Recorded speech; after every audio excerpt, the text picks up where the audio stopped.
കൂട്ടായ്മ എന്ന് പറയുമ്പോൾ ഫെലോഷിപ്പ് ബിൽഡ്സ് ഫ്രണ്ട്ഷിപ്പ്. കൂട്ടായ്മയ്ക്കകത്ത് അത് സഖിത്വത്തെ ഉളവാക്കുന്നതാണ്, ഫ്രണ്ട്ഷിപ്പിനെ ഉണ്ടാക്കുന്നതാണ്. It builds what? ഫ്രണ്ട്ഷിപ്പ്. സഖിത്വത്തെ ഉളവാക്കുന്നതാണ് കൂട്ടായ്മ. സഖിത്വത്തിനകത്ത് എന്താണുള്ളത്? കൂട്ടായ്മ, അതായത് ഫ്രണ്ട്ഷിപ്പിനകത്ത് എന്താണുള്ളത്? സാധാരണ ഒരു വലിയ സന്തോഷം ഉണ്ടായിരിക്കും, പ്ലഷർ ഉണ്ടായിരിക്കും. ദൈവം മനുഷ്യനുമായിട്ട് ഒരു കൂട്ടായ്മ ബന്ധം ഉളവാക്കാൻ വേണ്ടി അതിനുള്ള ഒരു കാര്യം ദൈവം ചെയ്തപ്പോൾ ദൈവം ആദ്യം ചിന്തിച്ചത്, ഞാനും അവനുമായുള്ള ബന്ധത്തിൽ അവന് സന്തോഷം കിട്ടണം, എനിക്കും സന്തോഷം കിട്ടണം. മറ്റൊരു തരത്തിൽ പറഞ്ഞാൽ, കർത്താവ് എല്ലാം സൃഷ്ടിച്ചു, എല്ലാം നല്ലത് എന്നവൻ കണ്ടു. എന്നാൽ ഒടുവിൽ മനുഷ്യനെ സൃഷ്ടിച്ചു കഴിഞ്ഞപ്പോഴാണ് അവൻ നല്ലത് നല്ലത് എന്ന് 2 പ്രാവശ്യം എടുത്ത് പറയുന്നത്. മനസ്സിലാകുന്നുണ്ടോ? അപ്പോൾ അതിൻ്റെ അർത്ഥം എല്ലാം നല്ലതാണെങ്കിലും അവനുമായിട്ട് അവൻ ഏറ്റവും കൂടുതൽ സന്തോഷം ലഭിക്കുന്ന അവൻ്റെ ഒരു സൃഷ്ടി എന്നുള്ളത് അവൻ്റെ സ്വരൂപത്തിലും സാദൃശ്യത്തിലും സൃഷ്ടിക്കപ്പെട്ട മനുഷ്യനായിരുന്നു. ഞാൻ പറയുന്നത് എത്ര പേർക്ക് മനസ്സിലാകുന്നുണ്ട്? അടുത്തിരിക്കുന്ന ആളെ നോക്കിയിട്ട് പറയുക, കർത്താവിൻ്റെ കൂട്ടായ്മയിൽ നമുക്ക് സന്തോഷം കിട്ടും, കർത്താവിനും കിട്ടും സന്തോഷം. നിങ്ങൾക്ക് മനസ്സിലാകുന്നുണ്ടോ? അപ്പോൾ കർത്താവിനെ സന്തോഷിപ്പിക്കുവാൻ വേണ്ടിയിട്ടുള്ള ഏറ്റവും നല്ല മാർഗം എന്താണ്? കർത്താവിൻ്റെ കൂടെ ഇരുന്ന് വർത്താനം പറയുക, കർത്താവിൻ്റെ കൂടെ ഇരിക്കുക. ഏറ്റവും സിമ്പിളായിട്ടുള്ള ഒരു കാര്യമാണത്. പക്ഷെ നമ്മളെപ്പോലെയുള്ള പലപ്പോഴും നമുക്ക് സംഭവിക്കുന്നത്, നമ്മുടെ ജീവിതത്തിൽ എന്തൊക്കെ ഇല്ലായ്മ, ഒരു കുറവ് ചില സമയത്തൊക്കെ നിങ്ങൾ ഫീൽ ചെയ്തിട്ടുണ്ടാവും. ഒരു സന്തോഷമില്ലായ്മ, എന്താ പറയുക, എന്ത് ചെയ്തിട്ടും ഒരു സംതൃപ്തി ഇല്ലായ്മ ചില സമയത്തൊക്കെ നമ്മുടെ ജീവിതത്തിൽ വന്നിട്ടുണ്ടെങ്കിൽ അതിൻ്റെ പ്രധാനപ്പെട്ട കാരണം എന്ന് പറയുന്നത് കൂട്ടായ്മ ബന്ധം നമുക്ക് നഷ്ടമായി പോയത് കൊണ്ടാണ്. ഹല്ലേലൂയ. അടുത്തിരിക്കുന്ന ആളെ നോക്കിയിട്ട് പറയുക, ഏറ്റവും വലിയ സംതൃപ്തിയും, പറഞ്ഞേ, ഏറ്റവും വലിയ സമാധാനവും ഏറ്റവും വലിയ സന്തോഷവും നമ്മുടെ ജീവിതത്തിൽ ഉളവാകുന്നത് കർത്താവുമായിട്ടുള്ള ബന്ധം ശരിയായിട്ടിരിക്കുമ്പോഴാണ്. എത്ര പേർക്ക് ആമേൻ പറയാൻ സാധിക്കും? ഞാൻ പറയട്ടെ, മറ്റീ ലോകത്തിലെ ഏതെല്ലാം ബന്ധങ്ങൾ വഷളായി പോയാലും, ആ ബന്ധങ്ങളിൽ നിന്ന് നിങ്ങൾക്ക് എത്ര മുറിവുകൾ ലഭിച്ചാലും, എത്ര വേദനകൾ തന്നെ നിങ്ങൾക്കുണ്ടായാലും ശരി, ഞാൻ നിങ്ങളോട് പറയാം, കർത്താവുമായിട്ടുള്ള ബന്ധം ക്ലിയർ ആണെങ്കിൽ മറ്റാരുടെ എത്ര വലിയ മുറിവിൻ്റെ വേദനകളും നിങ്ങളെ യേശുക പോലുമില്ല, നിങ്ങളെ തൊടുക പോലുമില്ല, നിങ്ങളെ ബാധിക്ക പോലുമില്ല, നിങ്ങളെ തകർത്ത് കളയത്തില്ല, നിങ്ങളെ നിരാശപ്പെടുത്തുകയില്ല. ഹല്ലേലൂയ. ഇടയ്ക്കെങ്കിലുമൊക്കെ നമ്മുടെ അകത്ത് ഇങ്ങനെ നിരാശയോ വേദനയോ ഇത്തരം കാര്യങ്ങളൊക്കെ ഉണ്ടായ സമയത്ത് നമ്മൾ തിരിച്ചറിയേണ്ട ഒറ്റ കാര്യമുള്ളൂ, കർത്താവുമായിട്ടുള്ള നമ്മുടെ ബന്ധത്തിൽ എന്താണ് കുറവ് വന്നു പോയത് കൊണ്ടാണ്, ആ കൂട്ടായ്മയിൽ കുറവ് വന്നു പോയത് കൊണ്ടാണ്. 1 യോഹന്നാന്റെ ലേഖനം 1-ാം അധ്യായം ദയവായി സ്ക്രീനിലൊന്ന് കാണിച്ചാലും അതിൻ്റെ 3-4 വചനങ്ങളിലേക്ക് വരുമ്പോൾ അവിടെ നമ്മുടെ കൂട്ടായ്മ ബന്ധത്തെക്കുറിച്ച് അവിടെ പറയുന്നുണ്ട്. ഒന്ന്, നമ്മുടെ കൂട്ടായ്മ എന്ന് പറയുന്നത് പിതാവിനോടും അവൻ്റെ പുത്രനായ യേശു ക്രിസ്തുവിനോടും കൂടിയാണ് എന്നാണ് പറയുന്നത്. ആരെങ്കിലും ഉണ്ടെങ്കിൽ ഒന്ന് വായിച്ച് സഹായിക്കാമോ? 3-4. 3-4. Yes. 1 John chapter 1 verse 3 and 4. ഞങ്ങൾ കണ്ടും കേട്ടുമുള്ളത് നിങ്ങൾക്ക് ഞങ്ങളോട് കൂട്ടായ്മ ഉണ്ടാകേണ്ടതിന് നിങ്ങളോടും അറിയിക്കുന്നു. ഞങ്ങളുടെ കൂട്ടായ്മയോ പിതാവിനോടും അവൻ്റെ പുത്രനായ യേശു ക്രിസ്തുവിനോടും ആകുന്നു. ഒന്ന് ആ താഴെയുള്ള ഭാഗം ഒന്ന് വായിച്ചേ. ഞങ്ങളുടെ, എല്ലാവരോടും ചേർന്ന് വായിച്ചേ. ഞങ്ങളുടെ കൂട്ടായ്മയോ പിതാവിനോടും അവന്റെ പുത്രനായ യേശു ക്രിസ്തുവിനോടും ആകുന്നു. Okay, and our fellowship is with our Father and with his son Jesus Christ. യേശു ക്രിസ്തുവിനോടും കൂടി ആകുന്നു ഞങ്ങളുടെ കൂട്ടായ്മ. എന്നിട്ട് അവിടെ യോഹന്നാൻ എഴുതുകയാണ്, നമ്മുടെ സന്തോഷം പൂർണ്ണമാകുവാൻ ഞങ്ങളിത് നിങ്ങൾക്ക് എഴുതുന്നു. കണ്ടോ, കൂട്ടായ്മയ്ക്കകത്ത് ഒരു സന്തോഷമുണ്ട്. ഞാൻ നേരത്തെ പറഞ്ഞില്ലേ, ദൈവവുമായിട്ടുള്ള കൂട്ടായ്മയ്ക്കകത്ത് ദൈവത്തിനും സന്തോഷമുണ്ട്, നമുക്കും സന്തോഷമുണ്ട്. ഹല്ലേലൂയ. അടുത്തിരിക്കുന്ന ആളുടെ തോളിലൊന്ന് തട്ടി എന്ന് ചോദിച്ചേ, കർത്താവിനെ സന്തോഷിപ്പിക്കണ്ടേ എന്ന് ചോദിച്ചേ, കർത്താവിനെ സന്തോഷിപ്പിക്കണ്ടേ? ഹല്ലേലൂയ. അതുകൊണ്ട് ഇനി വരാൻ പോകുന്ന 2024 ഇന്ന് മുതൽ അങ്ങ് തുടങ്ങുന്ന ദിവസങ്ങളിൽ നമ്മുടെ കൂട്ടായ്മ ബന്ധം കുറെ കൂടെ എന്താ പറയുക ശക്തിമത്താകാനായിട്ട് പോകുകയാണ്. ദൈവവുമായിട്ടുള്ള നമ്മുടെ കൂട്ടായ്മ ബന്ധം it will be more energetic, കൂടുതൽ ആവേശഭരിതമാകാനായിട്ട് പോകുകയാണ്. എത്ര പേര് ആമേൻ പറയുന്നുണ്ട്? ഹല്ലേലൂയ. അത് കൂടുതൽ ശക്തിമത്താവാൻ പോകുകയാണ്. അതിനകത്ത് കൂടുതൽ ഒരു ഇൻറ്റിമസി അല്ലെങ്കിൽ ഏറ്റവും അടുപ്പം അതിനകത്ത് കൂടുതൽ ഉണ്ടാകാനായിട്ട് പോകുകയാണ്. നേരത്തെ നമ്മൾ പ്രാർത്ഥിച്ചതുപോലെ ഹൃദയത്തിൻ്റെ ആഴം എന്ന് പറഞ്ഞതുപോലെ ആ കൂട്ടായ്മ ബന്ധം കൂടുതൽ ആഴത്തിലേക്ക് ആകുവാനായിട്ട് പോകുകയാണ്. ഹല്ലേലൂയ. എത്ര പേര് കൈകൾ ഉയർത്തി അതൊന്ന് പ്രാർത്ഥിക്കുന്നുണ്ട്? എനിക്കറിയാം, ഞാൻ ഇന്ന് പ്രസംഗിക്കുന്നു എന്ന് പറയുന്നതിനേക്കാൾ ഞാൻ ഇന്ന് പ്രസംഗിക്കുകയല്ല, നമ്മൾ ഒരുമിച്ച് ചേർന്ന് ചിലത് പ്രാപിക്കുകയും ചിലത് പ്രാപിച്ചുകൊണ്ടിരിക്കുക. കൈകൾ ഉയർത്തിയിട്ട് ഒന്ന് പ്രഖ്യാപിച്ചേ, ഇനിയുള്ള ദിവസങ്ങളിൽ എൻ്റെ കർത്താവുമായിട്ടുള്ള ബന്ധം ആഴത്തിലായിരിക്കും. എന്തൊക്കെയാണ് പറഞ്ഞേ? ശക്തിമത്തായിരിക്കും, പിന്നെ ഏറ്റവും എനർജറ്റിക് ആയിരിക്കും ഇനി വരാനായിട്ട് പോകുന്നത്. ഹല്ലേലൂയ. സങ്കീർത്തനങ്ങളുടെ പുസ്തകം 25-ാം അധ്യായം അതിൻ്റെ 14-ാമത്തെ വചനം പറയുന്നത് യഹോവയുടെ സഹിത്വം. മലയാളത്തിലാണ് അത് അങ്ങനെ കാണാൻ സാധിക്കുന്നത്, ഇംഗ്ലീഷിൽ അതുപോലെ അത്ര ക്ലിയർ അല്ല, വേറൊരു രീതിയിലാണ് ഇംഗ്ലീഷ് എഴുതിയിരിക്കുന്നത്. യഹോവയുടെ സഹിത്വം തൻ്റെ, എന്താണ് അവിടെ എഴുതിയിരിക്കുന്നത്? ഭക്തന്മാർക്കുണ്ടാവും. Okay. The secret of the lord is with those who fear him എന്നാണ് സത്യത്തിൽ ഇംഗ്ലീഷിൽ കിടക്കുന്നത്. പക്ഷേ ഇവിടെ മലയാളത്തിൽ യഹോവയുടെ ആ ഫ്രണ്ട്ഷിപ്പ്, കർത്താവിൻ്റെ ആ ഫ്രണ്ട്ഷിപ്പ് തൻ്റെ ഭക്തന്മാർക്കുണ്ടാകും എന്നാണ് പറയുന്നത്. ഹല്ലേലൂയ. അടുത്തിരിക്കുന്ന ആളെ നോക്കിയിട്ടൊന്ന് ചോദിച്ചേ, കർത്താവിനെ ചോദിച്ചേ ഒരു കൂട്ടുകാരനായിട്ട് കാണാൻ പറ്റുന്നുണ്ടോ? ഹല്ലേലൂയ. അവൻ അത്രത്തോളം ഇറങ്ങി വരാൻ അവൻ തയ്യാറാണ്. അവൻ അത്രത്തോളം ഒരു കൂട്ടുകാരനെ പോലെ ഇറങ്ങി വരാൻ അവൻ തയ്യാറാണ്. അത്യുന്നതനായ, സർവശക്തനായ, സർവസൈന്യാധിപനായ എന്നൊക്കെ പറയുന്ന ആ വലിയ ഫോമിൽ നിന്ന് ഒരു സിമ്പിളായിട്ട് ഒരു കൂട്ടുകാരനെ പോലെ അവൻ ഇറങ്ങി വരാൻ തയ്യാറായിട്ട് നിൽക്കുമ്പോൾ കൈവിടിവിച്ച് പോകല്ലേ, യഹോവയുടെ സഹിത്വം തൻ്റെ ഭക്തന്മാരോട് കൂടെ ഉണ്ട്. ഹല്ലേലൂയ. കൈകൾ ഉയർത്തിയിട്ടൊന്ന് പ്രാർത്ഥിച്ചേ, കർത്താവേ നിന്റെ ആ ഫ്രണ്ട്ഷിപ്പ്, കർത്താവേ അങ്ങയുടെ ആ സഹിത്വം, അതാണ് കർത്താവേ ഈ ഇയർ എൻഡ് ഫാസ്റ്റിംഗ് പ്രയറിൽ ഈ അവസാനത്തെ ദിവസത്തിൽ ഞാൻ പ്രാർത്ഥിക്കുന്നത് അതിനു വേണ്ടിയാണ് കർത്താവേ. ഹല്ലേലൂയ. ചില സമയത്ത് നമ്മുടെ ജീവിതത്തിൽ ഒരു മിസ്സിംഗ് പ്ലഷേഴ്സ് അല്ലെങ്കിൽ സന്തോഷം മിസ് ചെയ്യുന്ന പോലെ സംഭവിച്ചിട്ടുണ്ടെങ്കിൽ അതിൻ്റെ കാരണം മറ്റൊന്നുമല്ല, നമ്മുടെ കൂട്ടായ്മ, കർത്താവുമായിട്ടുള്ള നമ്മുടെ ബന്ധത്തിൽ നമുക്കൊരു മിസ്സിംഗ് സംഭവിച്ചിട്ടുള്ളത് കൊണ്ടാണ്. ഹല്ലേലൂയ. അവനുമായിട്ടുള്ള അടുപ്പത്തിൽ നമുക്കൊരു മിസ്സിംഗ് സംഭവിച്ചിട്ടുള്ളത് കൊണ്ടാണ്.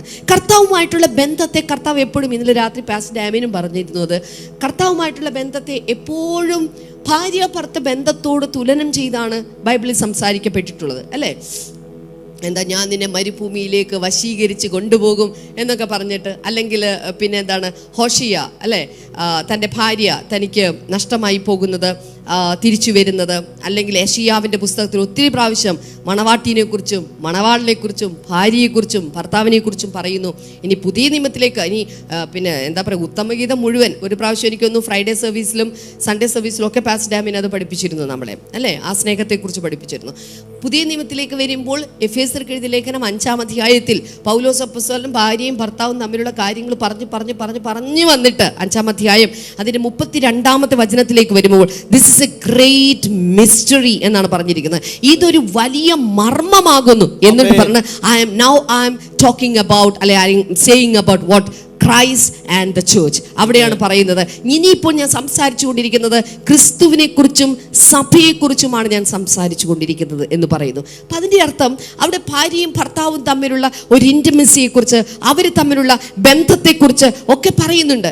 ഇന്ന് ക്രിസ്ത്യൻ വേൾഡിലേക്ക് നമ്മൾ നോക്കിക്കഴിഞ്ഞാൽ, നമ്മുടെ ബ്ലെസ്സിങ് ടുഡേയിൽ തന്നെ എടുത്ത് നോക്കിക്കഴിഞ്ഞാൽ 80% ആളുകൾക്ക് കർത്താവുമായിട്ടുള്ള ഇത്തരത്തിലുള്ള ഒരു ഇൻറ്റിമസി അല്ലെങ്കിൽ ഒരു അടുപ്പമുള്ളൊരു ജീവിതം കുറവാണ്.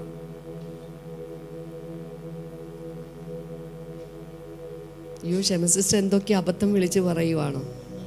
അല്ല, 80% ആളുകളോളം ഒരുപക്ഷെ വലിയ ഇൻഡസ്ട്രീസ് ആയിരിക്കാം നമ്മളിൽ പല ആളുകളും. ഒരുപക്ഷെ നമ്മളിൽ പല ആളുകളും അതിശക്തരായ ശുശ്രൂഷയിലായിരിക്കാം. നമ്മളിൽ പല ആളുകളും പലതും കർത്താവിന് വേണ്ടി ചെയ്യുന്നവരായിരിക്കാം. മോർണിംഗ് ഗ്ലോറി ഒരു മുടക്കവും ഇല്ലാതെ എല്ലാ ദിവസവും എഴുതിയെടുക്കുന്നവരാകാം. മറ്റുള്ളവരോട് സുവിശേഷം പറയുന്നവരാകാം, മറ്റുള്ളവരെ പഠിപ്പിക്കുന്നവരാകാം.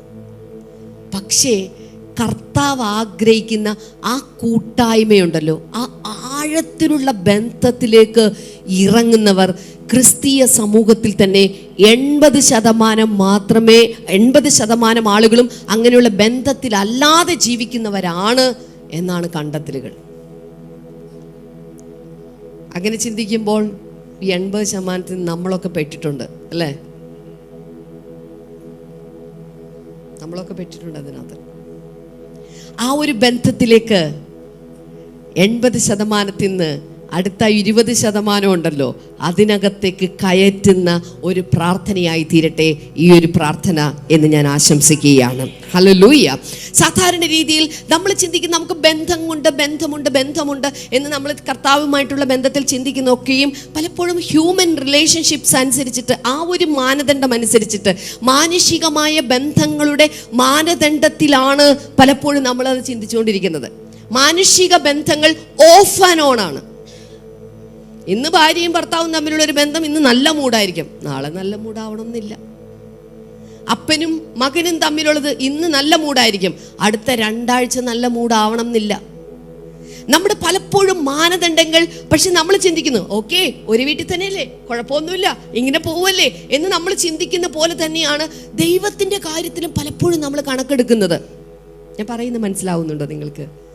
ഓക്കെയാണ്, കുഴപ്പമൊന്നുമില്ല, 2-3 ആഴ്ചയിലേ ആയുള്ളൂ, അത്ര ബന്ധമില്ലാതിരുന്നിട്ട് അതൊന്നും കുഴപ്പമൊന്നുമില്ല, ഞാൻ ഇങ്ങനെയൊക്കെ പോയാലും അതൊന്നും കുഴപ്പമൊന്നുമില്ല എന്ന് പറയുന്ന നമ്മുടെ മനസ്സിനെ ആശ്വസിപ്പിക്കുന്ന എന്താ പറയുക ചില വിലയിരുത്തലുകൾ നമ്മുടെ ഹൃദയത്തിനകത്തുള്ളത് കൊണ്ട് ആഴത്തിലുള്ള ബന്ധത്തിലേക്ക് പോകുവാൻ ഇത് പലതും നമ്മളെ തടയാറുണ്ട്. ഹല്ലേലൂയ. എന്നാൽ ഇന്ന് നമ്മൾ ചിന്തിക്കണം, നമ്മുടെ മാനുഷിക ബന്ധങ്ങളുടെ മാനദണ്ഡത്തിലല്ല ദൈവവുമായിട്ടുള്ള ബന്ധം എന്ന് പറയുന്നത്. ഒരു നിമിഷം പോലും പിരിയാൻ പറ്റാത്തതുപോലെ, ഒരു നിമിഷം പോലും ഒന്നും മറച്ചു വെക്കാൻ പറ്റാത്തതുപോലെ, ഒരു നിമിഷം പോലും അവനെ കാണാതിരിക്കാൻ പറ്റാത്തതുപോലുള്ള ആഴത്തിലുള്ള ബന്ധം നിങ്ങൾ 100 വർഷം ജീവിച്ചാലും അതിന്റെ 365 ദിവസങ്ങളിലും കണ്ടിന്യൂ ചെയ്യാൻ സാധിക്കുന്നതാണ് ദൈവികമായിട്ടുള്ള ഫെലോഷിപ്പ് എന്ന് പറയുന്നത്, അല്ലെങ്കിൽ കൂട്ടായ്മ ബന്ധം എന്ന് പറയുന്നത്. അത് മാനുഷികമായ ബന്ധങ്ങൾക്ക് അപ്പുറമാണ്, ചിന്തിക്കാൻ പറ്റുന്നതിനപ്പുറമാണ്. നമ്മൾ പലപ്പോഴും മാനുഷിക ബന്ധങ്ങളുടെ ആ ഒരു പാറ്റേൺ നമുക്കറിയാവുന്നത് കൊണ്ട് നാം പലപ്പോഴും ദൈവവുമായിട്ടുള്ള ബന്ധത്തിലും ആ പാറ്റേൺ കണ്ടിന്യൂ ചെയ്യാൻ അറിഞ്ഞോ അറിയാതെയോ നമ്മളത് പിന്തുടർന്നു പോകാറുണ്ട്. അടുത്തിരിക്കുന്ന ആളെ നോക്കിയിട്ട് പറ, കർത്താവുമായിട്ടുള്ള ബന്ധം 1 ദിവസം കൊണ്ടോ 2 ദിവസം കൊണ്ടോ ചില നാളുകൾ കൊണ്ടോ അവസാനിച്ചു പോകുന്നതോ ഇടയ്ക്ക് നിന്ന് വീണ്ടും റീസ്റ്റാർട്ട് ചെയ്യുന്നതോ അല്ല. റീസ്റ്റാർട്ട് ചെയ്യാം, പക്ഷെ അങ്ങനെ ആണെന്ന് നമ്മൾ സമാധാനിക്കരുത്. ഹല്ലേലൂയ. അങ്ങനെ സമാധാനിച്ചാൽ മാസങ്ങൾ വർഷങ്ങൾ ചില ആളുകൾക്ക് കർത്താവുമായിട്ടുള്ള ബന്ധം നഷ്ടപ്പെട്ടു പോകുന്നത് ഞാൻ നേരിൽ കണ്ടിട്ടുണ്ട്. അങ്ങനെ നമ്മൾക്ക് ആർക്കും സംഭവിക്കാതിരിക്കണമെങ്കിൽ നമ്മുടെ ബന്ധം ഡെയിലി ഓരോ മിനിറ്റ് സെക്കൻഡിലും അത് കൂടുതൽ കൂടുതൽ ആഴത്തിൽ പോകാനുള്ളതാണ് എന്ന് നമ്മുടെ ഹൃദയത്തിൽ തീരുമാനിക്കുകയും അതിനു വേണ്ടിയിട്ടുള്ള സ്റ്റെപ്പുകൾ എടുക്കുകയും തീരുമാനങ്ങൾ നമ്മൾ കൈക്കൊള്ളുകയും ചെയ്യേണ്ടതായിട്ടുണ്ട്. ഹല്ലേലൂയ. ദൈവത്തെക്കുറിച്ച് ഉള്ള അറിവുണ്ട്, ദൈവത്തെ അറിയുന്നതുമുണ്ട്. ഹല്ലേലൂയ. കഴിഞ്ഞ ദിവസം പാസ്റ്റർ ഡാമിൻ അത് പറഞ്ഞു, ഇന്നലെയാണത് പറഞ്ഞത് അല്ലേ. ചിലർക്ക് ദൈവത്തെക്കുറിച്ച് ദേ നോ എബൌട്ട് ഗോഡ് അല്ലേ, അല്ലെങ്കിൽ നോളജ് എബൌട്ട് ഗോഡ്, ദൈവത്തെക്കുറിച്ചുള്ള അറിവ്. ഹല്ലേലൂയ. എന്നാൽ ദൈവത്തെ അറിയുന്നത്, അടുത്തിരിക്കുന്ന ആളോട് ചോദിച്ചു നോക്കിക്കേ, നാം ദൈവത്തെ അറിഞ്ഞാലേ പറഞ്ഞേ ദൈവവുമായിട്ടുള്ള ബന്ധത്തിൽ നമുക്ക് മുന്നോട്ട് പോകാൻ പറ്റുള്ളൂ. ഹല്ലേലൂയ. ദൈവത്തെ നമുക്കറിയാൻ ഒറ്റ മാർഗ്ഗമുള്ളൂ. എന്താണത്? ദൈവവചനം. ദൈവവചനത്തിലൂടെയാണ് നമുക്ക് നമ്മുടെ കർത്താവ് ആരാണ് എന്നറിയാൻ പറ്റുന്നത്, എന്താണ് എന്നറിയാൻ പറ്റുന്നത്, എന്തൊക്കെയാണ് അവൻ ചെയ്യുന്നത് എന്നറിയാൻ പറ്റുന്നത്, അവൻ്റെ സ്വഭാവം എന്താണ്, അവൻ്റെ പ്രകൃതം എന്താണ്. ഇതൊക്കെ നമുക്ക് മനസ്സിലാക്കാൻ സാധിക്കുന്നത് ദൈവവചനത്തിലൂടെ മാത്രമാണ്. ഹല്ലേലൂയ. അതുകൊണ്ട് തന്നെയാണ് മത്തായിയുടെ സുവിശേഷം 4-ാം അധ്യായം അതിൻ്റെ 4-ാമത്തെ വചനത്തിൽ പറയുന്നത്, മനുഷ്യൻ അപ്പം കൊണ്ട് മാത്രമല്ല ദൈവത്തിൻ്റെ വായിൽ നിന്ന് വരുന്ന അല്ലേ സകല വചനത്താലും. മത്തായി 4:4 ഒന്ന് കാണിക്കാമോ? മാത്യു ചാപ്റ്റർ 4:4 എന്താണത്? When man shall not live on bread alone but on every word that comes from the mouth of God. മനുഷ്യൻ അപ്പം കൊണ്ട് മാത്രമല്ല ദൈവത്തിന്റെ വായിൽ നിന്ന് വരുന്ന സകല വചനത്താലും. അപ്പോൾ ഭക്ഷണം എന്ന് പറയുമ്പോൾ നമ്മുടെ മനസ്സിലോട്ട് വരുന്ന ഡെയിലി കഴിക്കുന്നു എന്നാണ് അല്ലേ?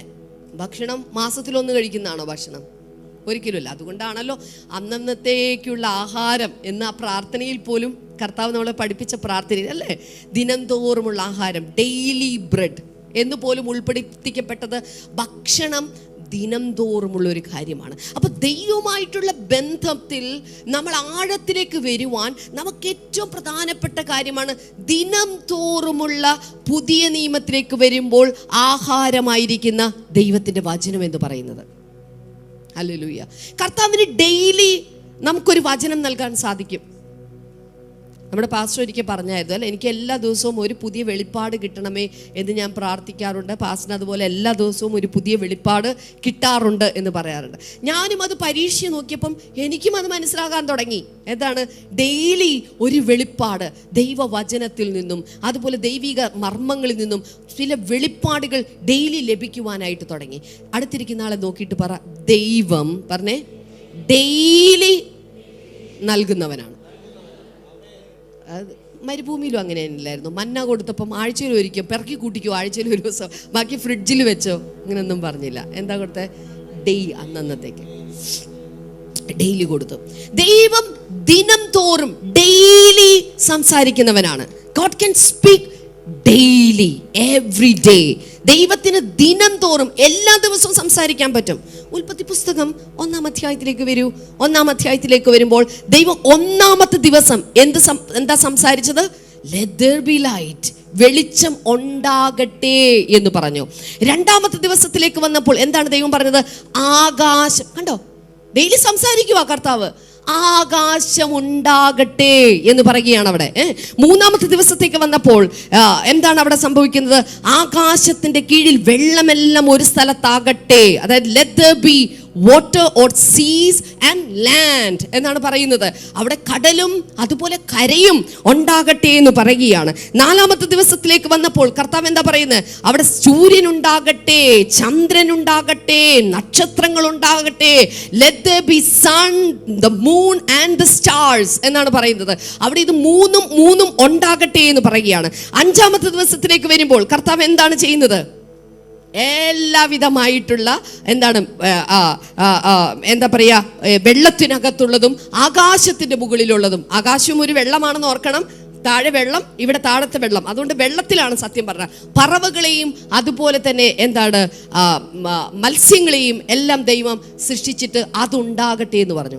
6-ാമത്തെ ദിവസമായപ്പം സകലവിധ കന്നുകാലികളെയും ഇഴജാതികളെയും എല്ലാം ഉണ്ടാക്കി. ഏറ്റവും അവസാനം കർത്താവ് പറഞ്ഞു, ഇനി നമുക്ക് നമ്മുടെ സാദൃശ്യത്തിലും സ്വരൂപത്തിലും ഒരു മനുഷ്യനുണ്ടാക്കാന്ന് പറഞ്ഞു. 7-ാമത്തെ ദിവസത്തിലേക്ക് വന്നപ്പോൾ കർത്താവ് ഇനി പരിപാടി ഒന്നും ചെയ്യാനില്ല, റെസ്റ്റ് ചെയ്തു. പക്ഷേ 2-ാം അധ്യായത്തിലേക്ക് വരുമ്പോൾ നമുക്ക് കാണാം അതിന്റെ 3-ാമത്തെ വചനത്തിൽ അവൻ ആ ദിവസത്തെ അനുഗ്രഹിച്ചു, ശുദ്ധീകരിച്ചു. അനുഗ്രഹിച്ചു എന്ന് പറയുമ്പോൾ വാക്കുകൾ പുറപ്പെടുവിച്ചിട്ടാണ് അവൻ അനുഗ്രഹിച്ചിരിക്കുന്നത്.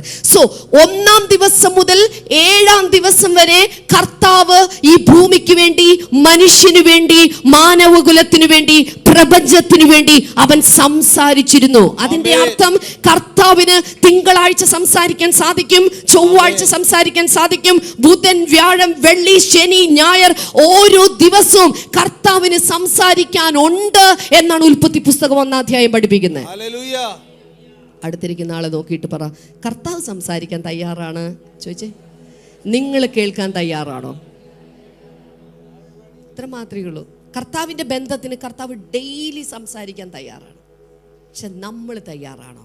ഹല്ലേലൂയ. കൈയൊന്ന് ഉയർത്തിയിട്ടൊന്ന് പ്രാർത്ഥിച്ചേ, കർത്താവേ എനിക്ക് ആ ഡെയിലി മന്ന, ആ ദിനംതോറുമുള്ള മന്ന, ഓരോ ദിവസത്തേക്കുള്ള ദൂത്, ആ ഡെയിലി റെവലേഷൻ. കഴിഞ്ഞ ദിവസങ്ങളിൽ പാസ്റ്റർ പറഞ്ഞാൽ അങ്ങ് പിടിച്ചെടുത്തേ. ഡെയിലി റെവലേഷൻ, ദിനംതോറുമുള്ള വെളിപ്പാട് ഞാനിപ്പോൾ പിടിച്ചെടുക്കുകയാണ് കർത്താവേ, ഞാനിപ്പോൾ പിടിച്ചെടുക്കുകയാണ് കർത്താവേ. Hallelujah, hallelujah. വീഴ്ചയ്ക്ക് മുൻപ് മനുഷ്യനുണ്ടായ ഏറ്റവും മഹത്തായ പദവികളിൽ ഒരു പദവി എന്ന് പറയാവുന്ന പദവിയായിരുന്നു കർത്താവുമായിട്ടുള്ള കൂട്ടായ്മ.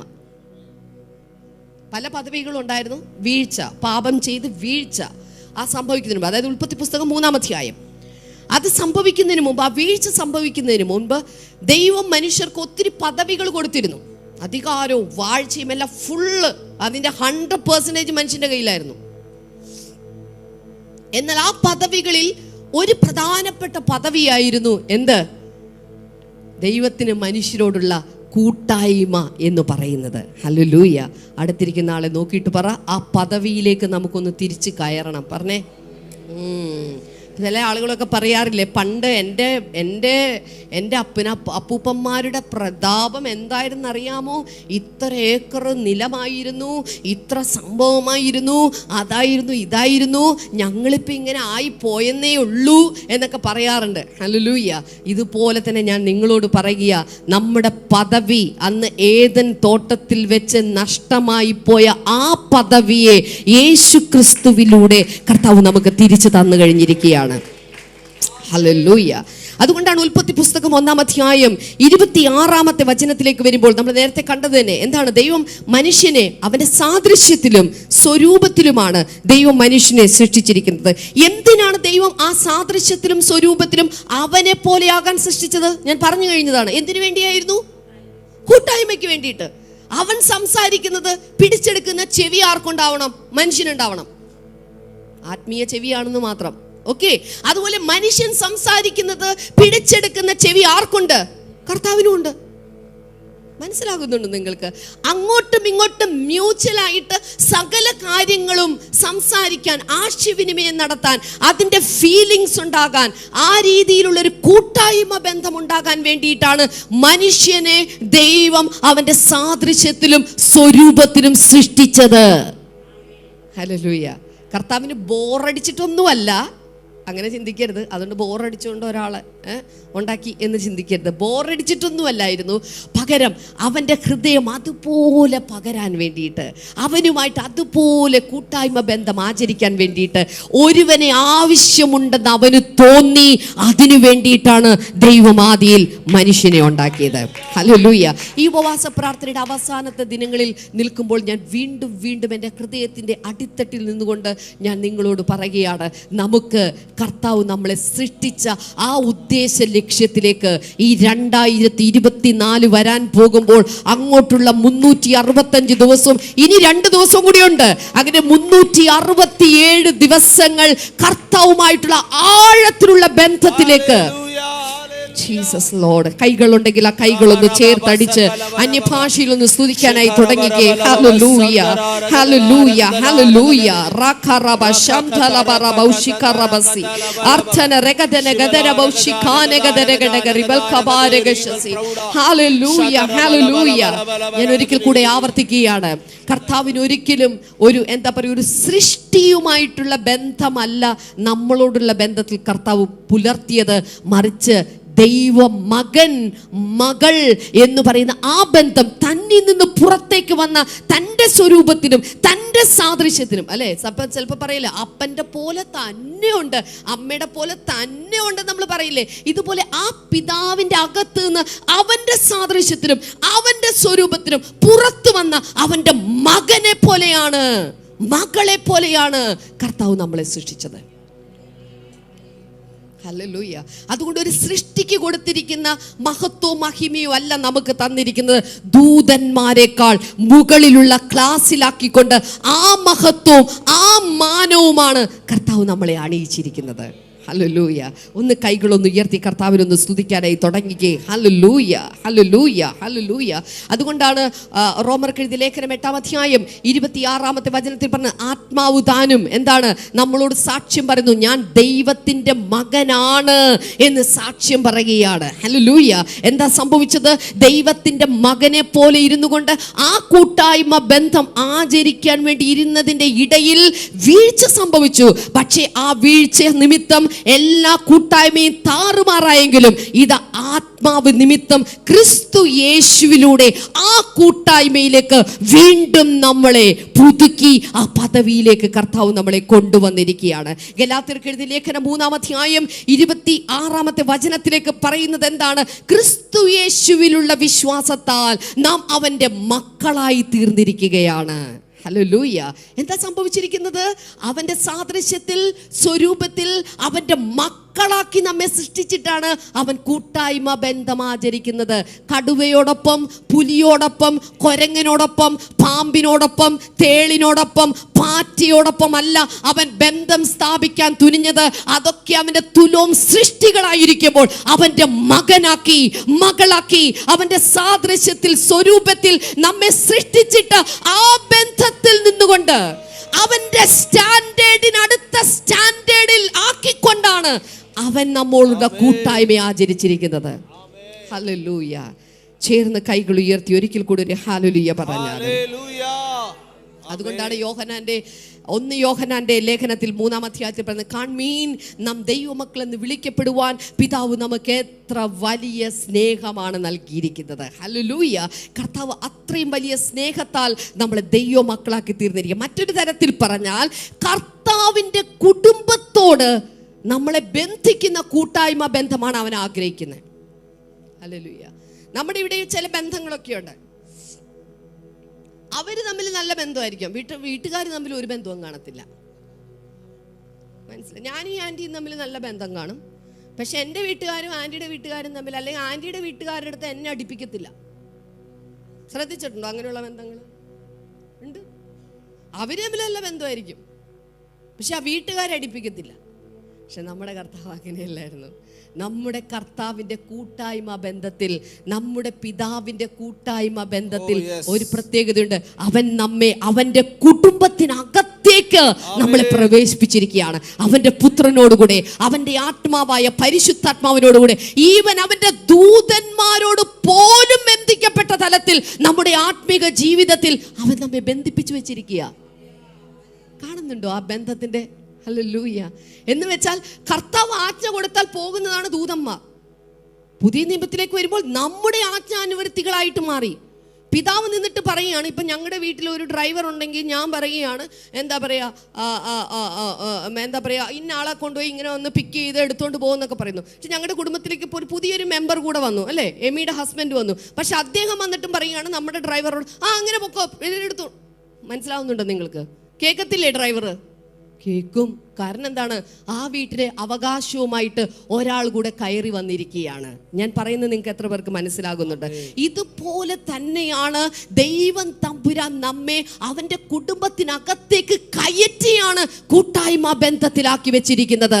അതിൻ്റെ അർത്ഥം ആ കുടുംബത്തിനകത്ത് ആർക്കൊക്കെ എന്തൊക്കെ അവകാശമുണ്ടോ അതൊക്കെ എൻ്റെ അവകാശമാണ്.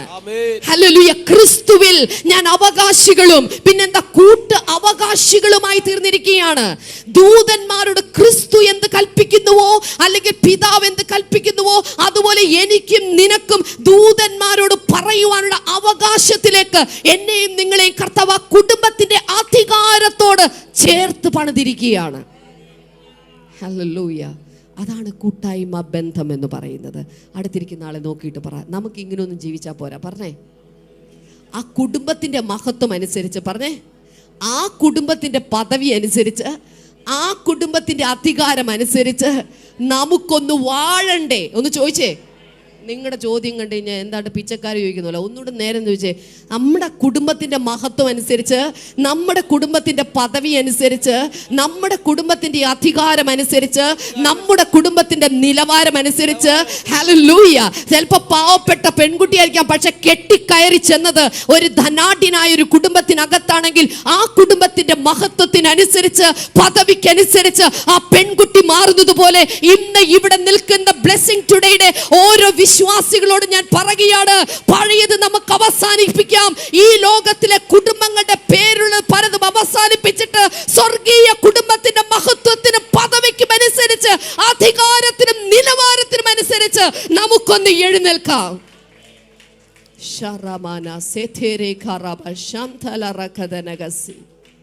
ഹല്ലേലൂയ. അടുത്തിരിക്കുന്ന രണ്ടുപേർക്ക് കൈ കൊടുത്ത് കുലുക്കിയിട്ട് നിങ്ങൾ എന്തെങ്കിലും പറ അവരോട്. കുടുംബത്തിൽ ആ കുടുംബം അനുസരിച്ച് ഇങ്ങനെ ആവും, അങ്ങനെ ആവും, എന്തെങ്കിലുമൊക്കെ പറ നിങ്ങൾ. ഹല്ലേലൂയ. നിങ്ങൾ എന്തെങ്കിലുമൊക്കെ പറഞ്ഞുകൊണ്ടിരിക്കേ. നിങ്ങൾ പറയുമ്പോൾ അത് നടക്കാൻ പോകുക, നിങ്ങൾ പറയുമ്പോൾ അത് നടക്കാൻ പോകുക. മറ്റൊരാളോടാണ് നിങ്ങളത് പറയുന്നത്, പക്ഷെ നിങ്ങളുടെ ജീവിതത്തിൽ അത് നടക്കാനായിട്ട് പോകുകയാണ്. Hallelujah, hallelujah. ഞാൻ വിശ്വസിക്കുകയാണ്, ഇതിനകത്ത് നിന്ന് നിങ്ങൾ പുറത്തിറങ്ങുമ്പോൾ നിങ്ങൾ ഇതുവരെ നിങ്ങൾ ശത്രുവിൻ്റെ ഇരകളായിട്ടോ ചില പ്രശ്നങ്ങൾ നിമിത്തമായിട്ട് മാനസികമായ വിഷമത്തിലോ നിരാശയിലോ ആയിരുന്ന നിങ്ങളല്ല. ഈ ഉപവാസത്തിൽ നിങ്ങൾ എഴുന്നേൽക്കാൻ പോകുകയാണ്. നിങ്ങളുടെ കുടുംബത്തിന്റെ മഹത്വം അനുസരിച്ച്, നിലവാരം അനുസരിച്ച് കൽപ്പിക്കേണ്ടത് കൽപ്പിക്കുവാൻ, പ്രഖ്യാപിക്കേണ്ടത് പ്രഖ്യാപിക്കുവാൻ, പിടിച്ചെടുക്കേണ്ടത് പിടിച്ചെടുക്കുവാൻ, വാഴേണ്ടടുത്ത് വാഴുവാൻ, അധികാരം ഉപയോഗിക്കേണ്ടടുത്ത് അധികാരം ഉപയോഗിക്കുവാൻ ദൈവം നിങ്ങളെ ശക്തമായിട്ട് ഉപയോഗിക്കാൻ പോകുകയാണ്.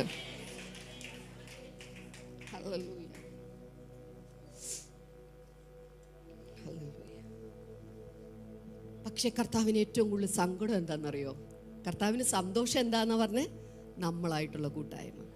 അപ്പം നമ്മളായിട്ടുള്ള കൂട്ടായ്മ പോയ പറ സങ്കടം. അതാ ഉൽപ്പത്തി പുസ്തകം 3-ാം അധ്യായത്തിൽ കർത്താവ് വന്നിട്ട് ചോദിക്കുക, വേർ ആർ യു? നീ എവിടെയാന്നാ ചോദിക്കുന്നത്. കൂട്ടായ്മ ബന്ധം നഷ്ടപ്പെട്ട കർത്താവിൻ്റെ നീരസം കലർന്നൊരു ചോദ്യമുണ്ട്. നീ എവിടെയാടാ? നീ എവിടെയാടി മോളെ? മനസ്സിലാകുന്നുണ്ടോ നിങ്ങൾക്ക്?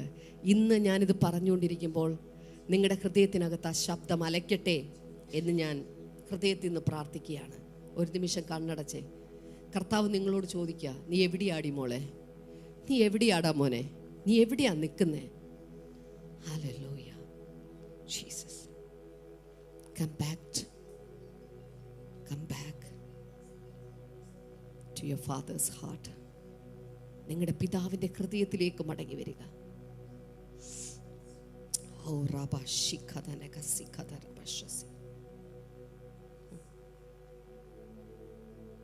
പുതിയ നിമിത്തിലേക്ക് വരുമ്പോൾ കണ്ണു തുറക്കാം. യേശു കർത്താവ് അങ്ങനെ തന്നെയായിരുന്നു അല്ലേ? ഗെത്സമന തോട്ടത്തിൽ കർത്താവ് ഏറ്റവും പെയിൻഫുള്ളായിട്ട് നിൽക്കുന്ന ആ ഒരു സിറ്റുവേഷനിൽ കർത്താവ് അവരോട് എന്ത് പറഞ്ഞു? നിങ്ങൾക്ക് എൻ്റെ കൂടെ ഒരു നാഴിക ഒന്ന് ഉണർന്നിരുന്നൂടെ? കണ്ടോ? കർത്താവിൻ്റെ ഒപ്പം ഒന്ന് പ്രാർത്ഥിക്കാനായിട്ട് ഇരുന്നൂടെ? എൻ്റെ ഹൃദയം നിങ്ങൾക്കൊന്ന് മനസ്സിലാക്കിക്കൂടെ? എൻ്റെ വേദന 100% നിങ്ങൾ മനസ്സിലാക്കണ്ട, പക്ഷേ ഒരു ചെറിയ ശതമാനം, 1% നിങ്ങൾക്ക് എന്നെ ഒന്ന് മനസ്സിലാക്കിക്കൂടെ? എനിക്ക് വേണ്ടി ഒന്ന് എഴുന്നേറ്റിരുന്നു കൂടെ? കർത്താവ് ചോദിക്കുക. ഹല്ലേലൂയ. കർത്താവിനെ വേദനിപ്പിക്കുന്ന കാര്യമാണ് ആ കൂട്ടായ്മ ബന്ധത്തിൽ നിന്ന്, ആഴത്തിലുള്ള ബന്ധത്തിൽ നിന്ന് നമ്മൾ മാറിപ്പോകുന്നത്. അതുകൊണ്ട് തന്നെയാണ് യേശു കർത്താവ് ജെറുസലേമിനെ നോക്കിയിട്ട് പറയുന്ന കാര്യം എന്താണത്? മത്തായിയുടെ സുവിശേഷം 23:37 പറയുകയാണ്, കോഴി തൻ്റെ കുഞ്ഞുങ്ങളെ ചിറകിനിടയിൽ കൂട്ടുവാൻ ശ്രമിക്കുന്നത് പോലെ ജെറുസലേമേ, how often I have longed for gathering you. നിങ്ങളെ തടുത്തുകൂട്ടാൻ, നിങ്ങളെ കൂട്ടി എൻ്റെ ചിറകിൻ്റെ കീഴിൽ വെക്കാൻ, ചിറകിൻ്റെ കീഴിൽ ചേർക്കും പോലെ നിങ്ങളുടെ മക്കളെ ചേർത്ത് കൊള്ളുവാൻ എനിക്ക് എത്ര വട്ടം മനസ്സായിരുന്നു, പക്ഷെ നിങ്ങൾക്ക് മനസ്സില്ലായിരുന്നു. നിങ്ങളതിന് തയ്യാറല്ലായിരുന്നു. ഒരു നിമിഷം കൈകളൊന്ന് ഉയർത്തിയിട്ട്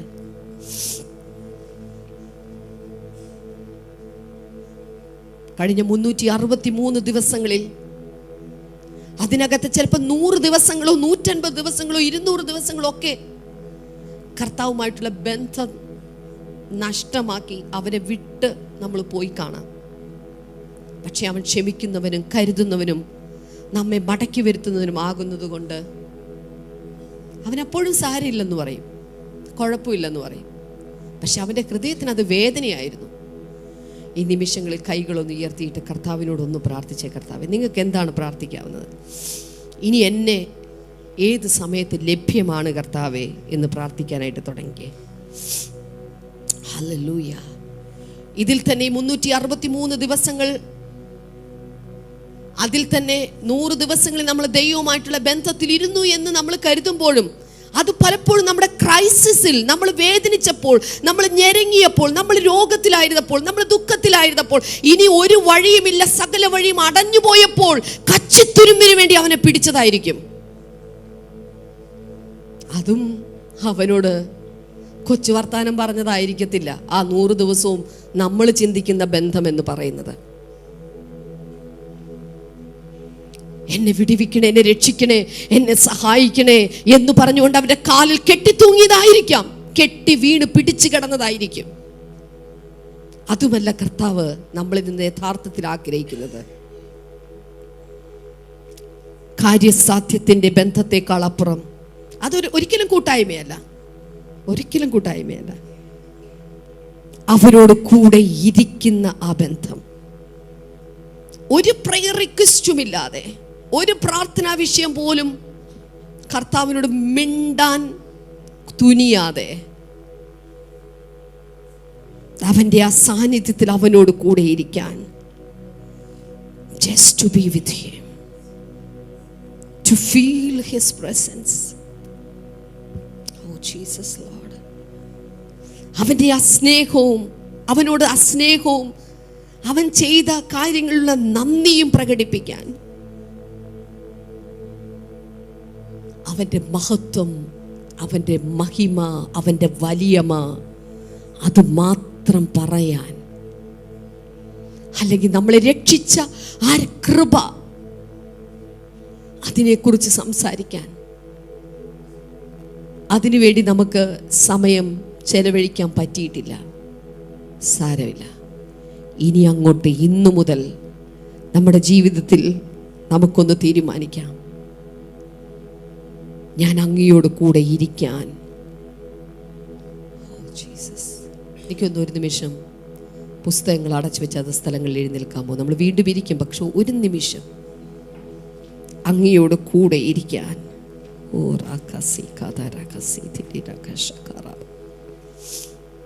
ഹൃദയത്തിൻ്റെ ആഴത്തിൽ നിന്നൊരു തീരുമാനം. നമ്മളിൽ ഇതിനകത്ത് വന്നിരിക്കുന്ന എല്ലാവരും മുതിർന്ന വിശ്വാസികളാണ്. 5, 10, 15 വർഷമായിട്ട് സ്നാനമൊക്കെ ഏറ്റെടുത്തവരാണ് നിങ്ങൾ ഓരോരുത്തരും.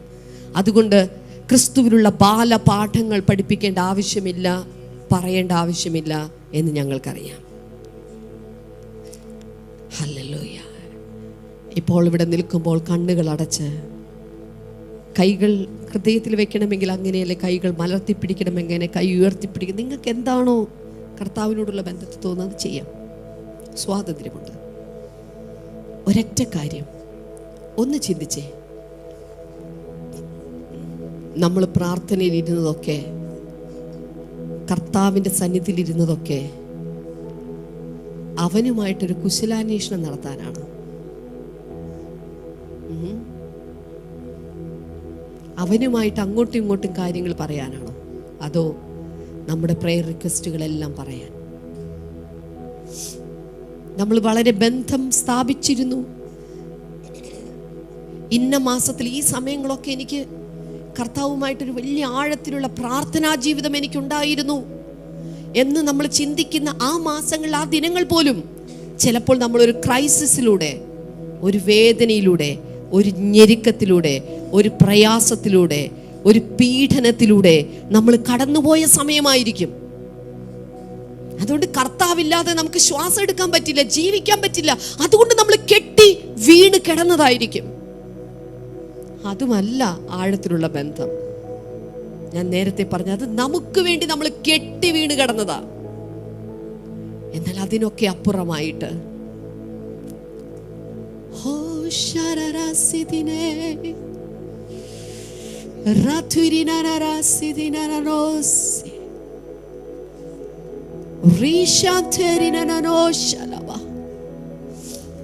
ഇങ്ങനെ മതിലൊക്കെ ഇങ്ങനെ വൈറ്റ് വാഷ് ചെയ്യുന്നതിന് മുമ്പ് വെള്ളമടിച്ച് പൂപ്പലൊക്കെ കളഞ്ഞ് ക്ലിയർ ചെയ്യുന്ന പോലൊരു കാഴ്ച ഞാൻ കാണുക. ഇന്ന് ഈ സമയത്ത് പരിശുദ്ധാത്മാവ് ആരുടെയൊക്കെ ഹൃദയത്തിനകത്ത് ഇതുപോലെ പൂപ്പലും പായലും ഒക്കെ ഇങ്ങോട്ട് വെള്ളം ഇങ്ങനെ ഭയങ്കര സ്പീഡിൽ പോകുന്ന വെള്ളം സ്പ്രേ ചെയ്യുന്നത് നിങ്ങൾ കണ്ടിട്ടില്ലേ? അതുപോലെ ആ ജെറ്റ് സ്പ്രേ അടിക്കുന്നത് പോലെ നിങ്ങളുടെ ഹൃദയത്തിനകത്ത് പരിശുദ്ധാത്മാവ് ഇതാ ഈ വചനത്തിന്റെ വെള്ളം കൊണ്ട് അവൻ ഒരു സ്പ്രേ ഇവിടെ നടത്തിക്കൊണ്ടിരിക്കുക. ജീസസ്, ഇവിടെയാണ് ആഴത്തിലൊരു വിടുതൽ നടക്കുന്നത്. ആ സ്പ്രേ ഇവിടെ നടത്തിക്കൊണ്ടിരിക്കുകയാണ്.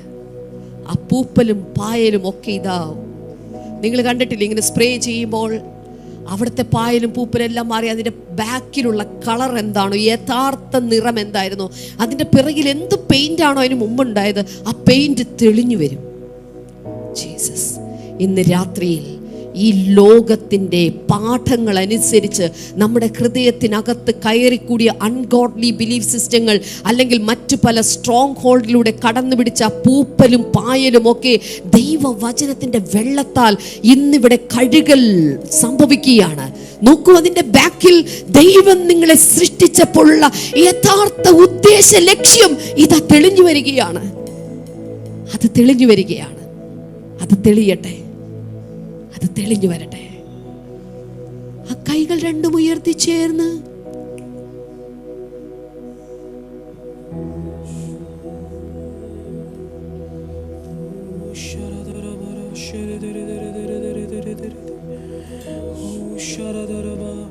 അപ്പാ ഇന്നു വിളിക്കുവാൻ യോഗ്യനല്ല ഞാനൊരിക്കലും, പാപം എന്നിൽ പെരുകി അന്യനായി നിൻ രാജ്യം നിന്ന്. അപ്പാ എന്നു വിളിക്കുവാൻ ഹൃദയത്തിൽ നിന്ന് പാടുമ്പോൾ ഒരുപക്ഷെ ഈ വരികൾ നിങ്ങളുടെ ജീവിതത്തിന്റെ ഏതെങ്കിലും ഒരു സാഹചര്യത്തിൽ, ഏതെങ്കിലും ചില മാസങ്ങൾക്ക് പുറകിൽ സംഭവിച്ച ചില കാര്യങ്ങളുമായി ബന്ധപ്പെട്ടിട്ട് മനസ്സിലത് ഓർമ്മ വരുന്നുണ്ടെങ്കിൽ, തെറ്റിപ്പോയെന്ന് പറഞ്ഞ് കർത്താവിനോട് ക്ഷമ ചോദിക്കാമോ?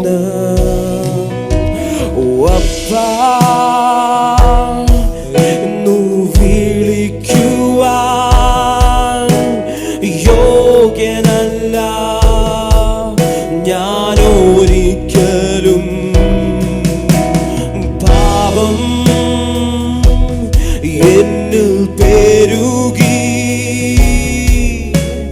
വന്യനായി നിൻ രാജ്യം നിന്ന്. എന്നിട്ടും സ്നേഹിച്ചു നീ, എന്നിട്ടും മാനിച്ചു നീ,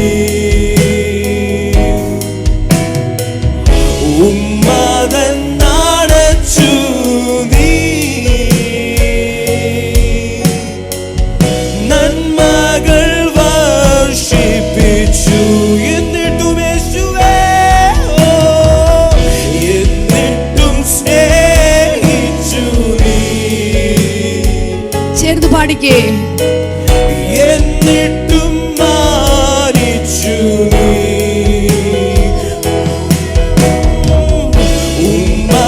ഉമ്മതന്നടച്ചു നീ,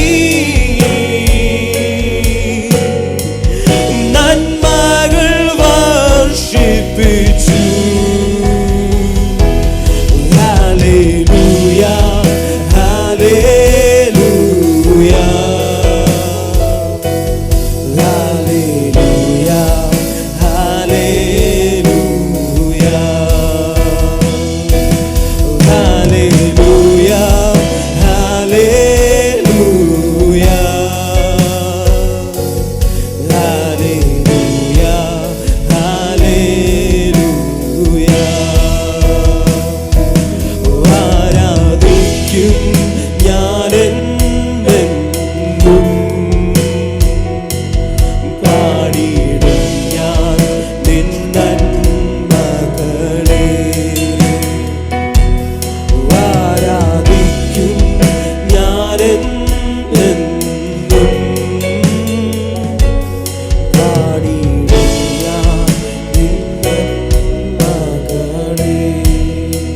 കർത്താവേ, ഞങ്ങളിന്ന് തീരുമാനിക്കുകയാണ്, അങ്ങയുടെ ആഴത്തിലുള്ള കൂട്ടായ്മ ബന്ധം, അങ്ങും ഞാനും മാത്രം, ഞാനും അങ്ങും മാത്രം, ഇതിനിടയിൽ വേറെ ആരുമില്ല. ഒരു മനുഷ്യനോ മറ്റൊരു കാര്യവും ഇല്ല കർത്താവ്. നമ്മൾ രണ്ടുപേരും മാത്രം, നമ്മൾ മാത്രം, നമുക്കൊരുമിച്ചിരിക്കുന്ന ആ ബന്ധം കർത്താവേ, അതിന്ന് ആഴത്തിലേക്ക് ഞാൻ കൊണ്ടുവരികയാണ്. പരിശുദ്ധാത്മാവെ അതിനുവേണ്ടി ഈ ജനത്തെ അങ്ങ് അനുഗ്രഹിക്കണമേ. ആമേൻ. ദയവായിരുന്നാലും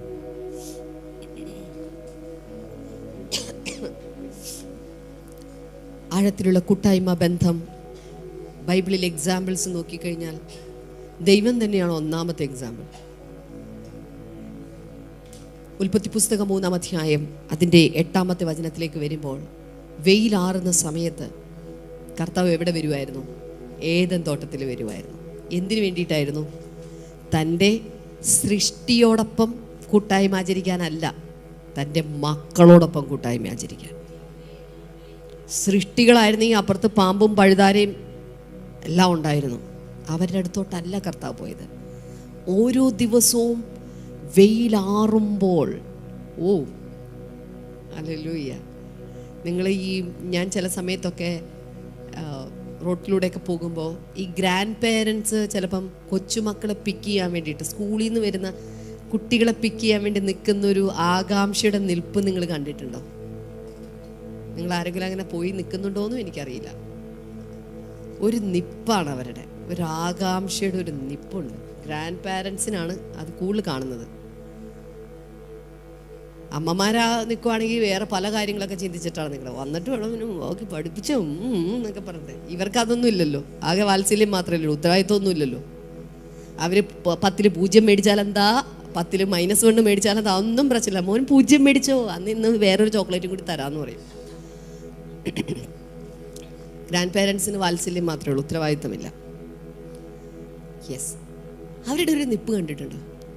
എന്ന കണക്കാണ് നമ്മുടെ കർത്താവ് ആ സമയത്ത്, വെയിലാറുന്ന സമയത്ത് എല്ലാ ദിവസവും ആദാമിന് വേണ്ടിയും ഹവ്വയ്ക്ക് വേണ്ടിയിട്ടും അവിടെ വെയിറ്റ് ചെയ്ത് നിന്നത്. ഹല്ലേലൂയ. ഹവ്വാമിച്ചി നിമിത്തം ചിലപ്പോൾ മിക്കവാറും ആദാം ഇച്ചിരി വൈകി കാണും. എല്ലാ വീട്ടിലും സ്ത്രീകളല്ലേ ഇച്ചിരി വൈകി ഇറങ്ങുന്നത്, ആണോ? ആണ് എത്ര വയസ്സ് വരെ? 19 വയസ്സ് വരെയും. അതിനുശേഷം ആണുങ്ങളാണ് വൈകി ഇറങ്ങുന്നത്.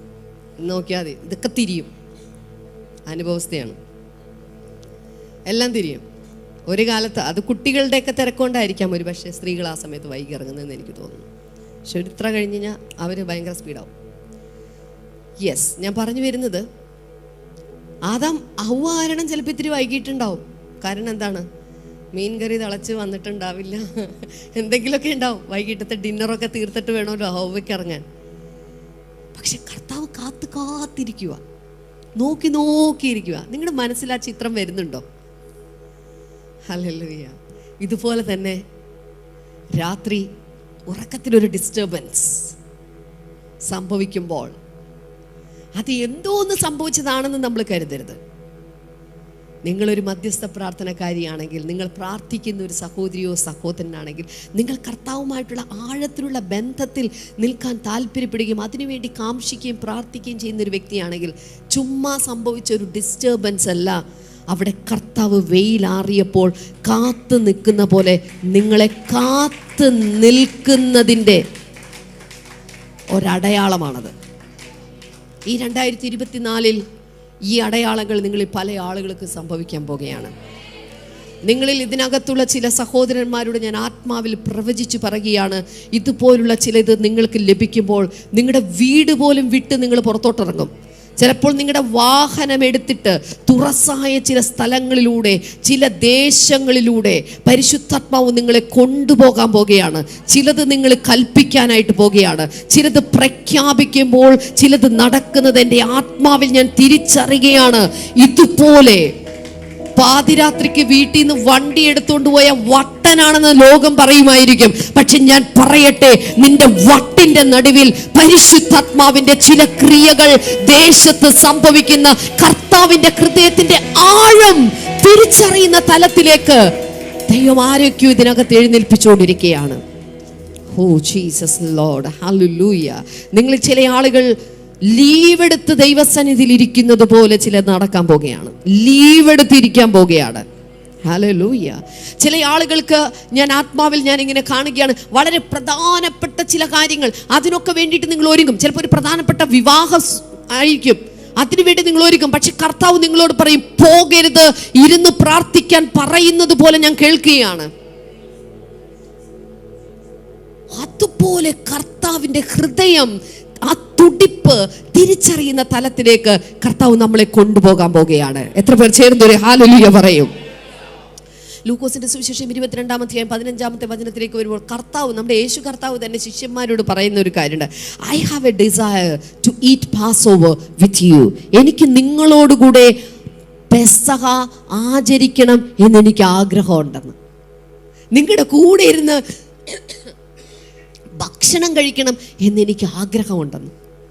ഹല്ലേലൂയ. നിങ്ങൾക്ക് എത്ര പേർക്ക് ഇതൊക്കെ കേട്ടിട്ട് ഒരു ഭയങ്കര ഹൃദയത്തിനകത്തൊരു സന്തോഷം വരുന്നുണ്ട്? ഈ ദിവസങ്ങളിൽ കർത്താവും നിങ്ങളും മാത്രം ഇങ്ങനെ ടേബിളിട്ടിരിക്കുന്നത് പോലെ ഒരു ബന്ധം കർത്താവ് നൽകാനായിട്ട് പോവുകയാണ്. Hallelujah, hallelujah, hallelujah. Praise God. അതൊരു ഭയങ്കര ബന്ധമായിരിക്കും. അതുകൊണ്ടാണ് വെളിപ്പാട് പുസ്തകത്തിലേക്ക് വരുമ്പോൾ 3-ാം അധ്യായം 20-ാമത്തെ വചനത്തിൽ വരുമ്പോൾ, ഞാൻ വാതിൽക്കൽ നിന്ന് മുട്ടുന്നു, ആരെങ്കിലും എൻ്റെ ശബ്ദം കേട്ട് വാതിൽ തുറന്നു കഴിഞ്ഞാൽ ഞാൻ എന്ത് ചെയ്യും? I'll come inside. ഞാൻ അകത്ത് വരും. എന്നിട്ട് എന്ത് സംഭവിക്കും? ഞാൻ നിന്നോടുകൂടെ അവനോടുകൂടെ അത്താഴം കഴിക്കും. ഹല്ലേലൂയ. കണ്ടോ? ഒരു ടേബിൾ ഇട്ടിട്ട് അപ്പുറം ഇപ്പുറം കർത്താവും ഞാനും മാത്രം. വാവ്. വേറെ ആരുമില്ല, വേറെ ആരെയും കാണാനില്ല. ഹല്ലേലൂയ. Thank U Lord. ഞാൻ കഴിഞ്ഞ ദിവസം ഞങ്ങൾ US-ലായിരുന്ന സമയത്ത് ഒരു കോൺഫറൻസിൽ അറ്റൻഡ് ചെയ്ത സമയത്ത് അവിടെ ഒരു ലേഡി ഉണ്ടായിരുന്നു. ഞാൻ പേര് പറയുന്നില്ല.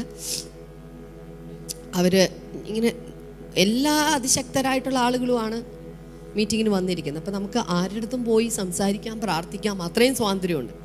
അതായത് സ്റ്റേജിൽ അങ്ങ് ദൂരെ നിന്ന് കാണുന്ന ആളുകളെയൊക്കെ നമുക്ക് നേരിട്ട് കാണാം, സംസാരിക്കാം, അവരോട് അവരുടെ മുമ്പിൽ മുട്ടുകുത്താം, പ്രാർത്ഥിക്കാം, അവരുടെ വീട്ടുവിശേഷങ്ങൾ ആരായാം, അവർ നമ്മുടെ വീട്ടുവിശേഷങ്ങളും ആരായും.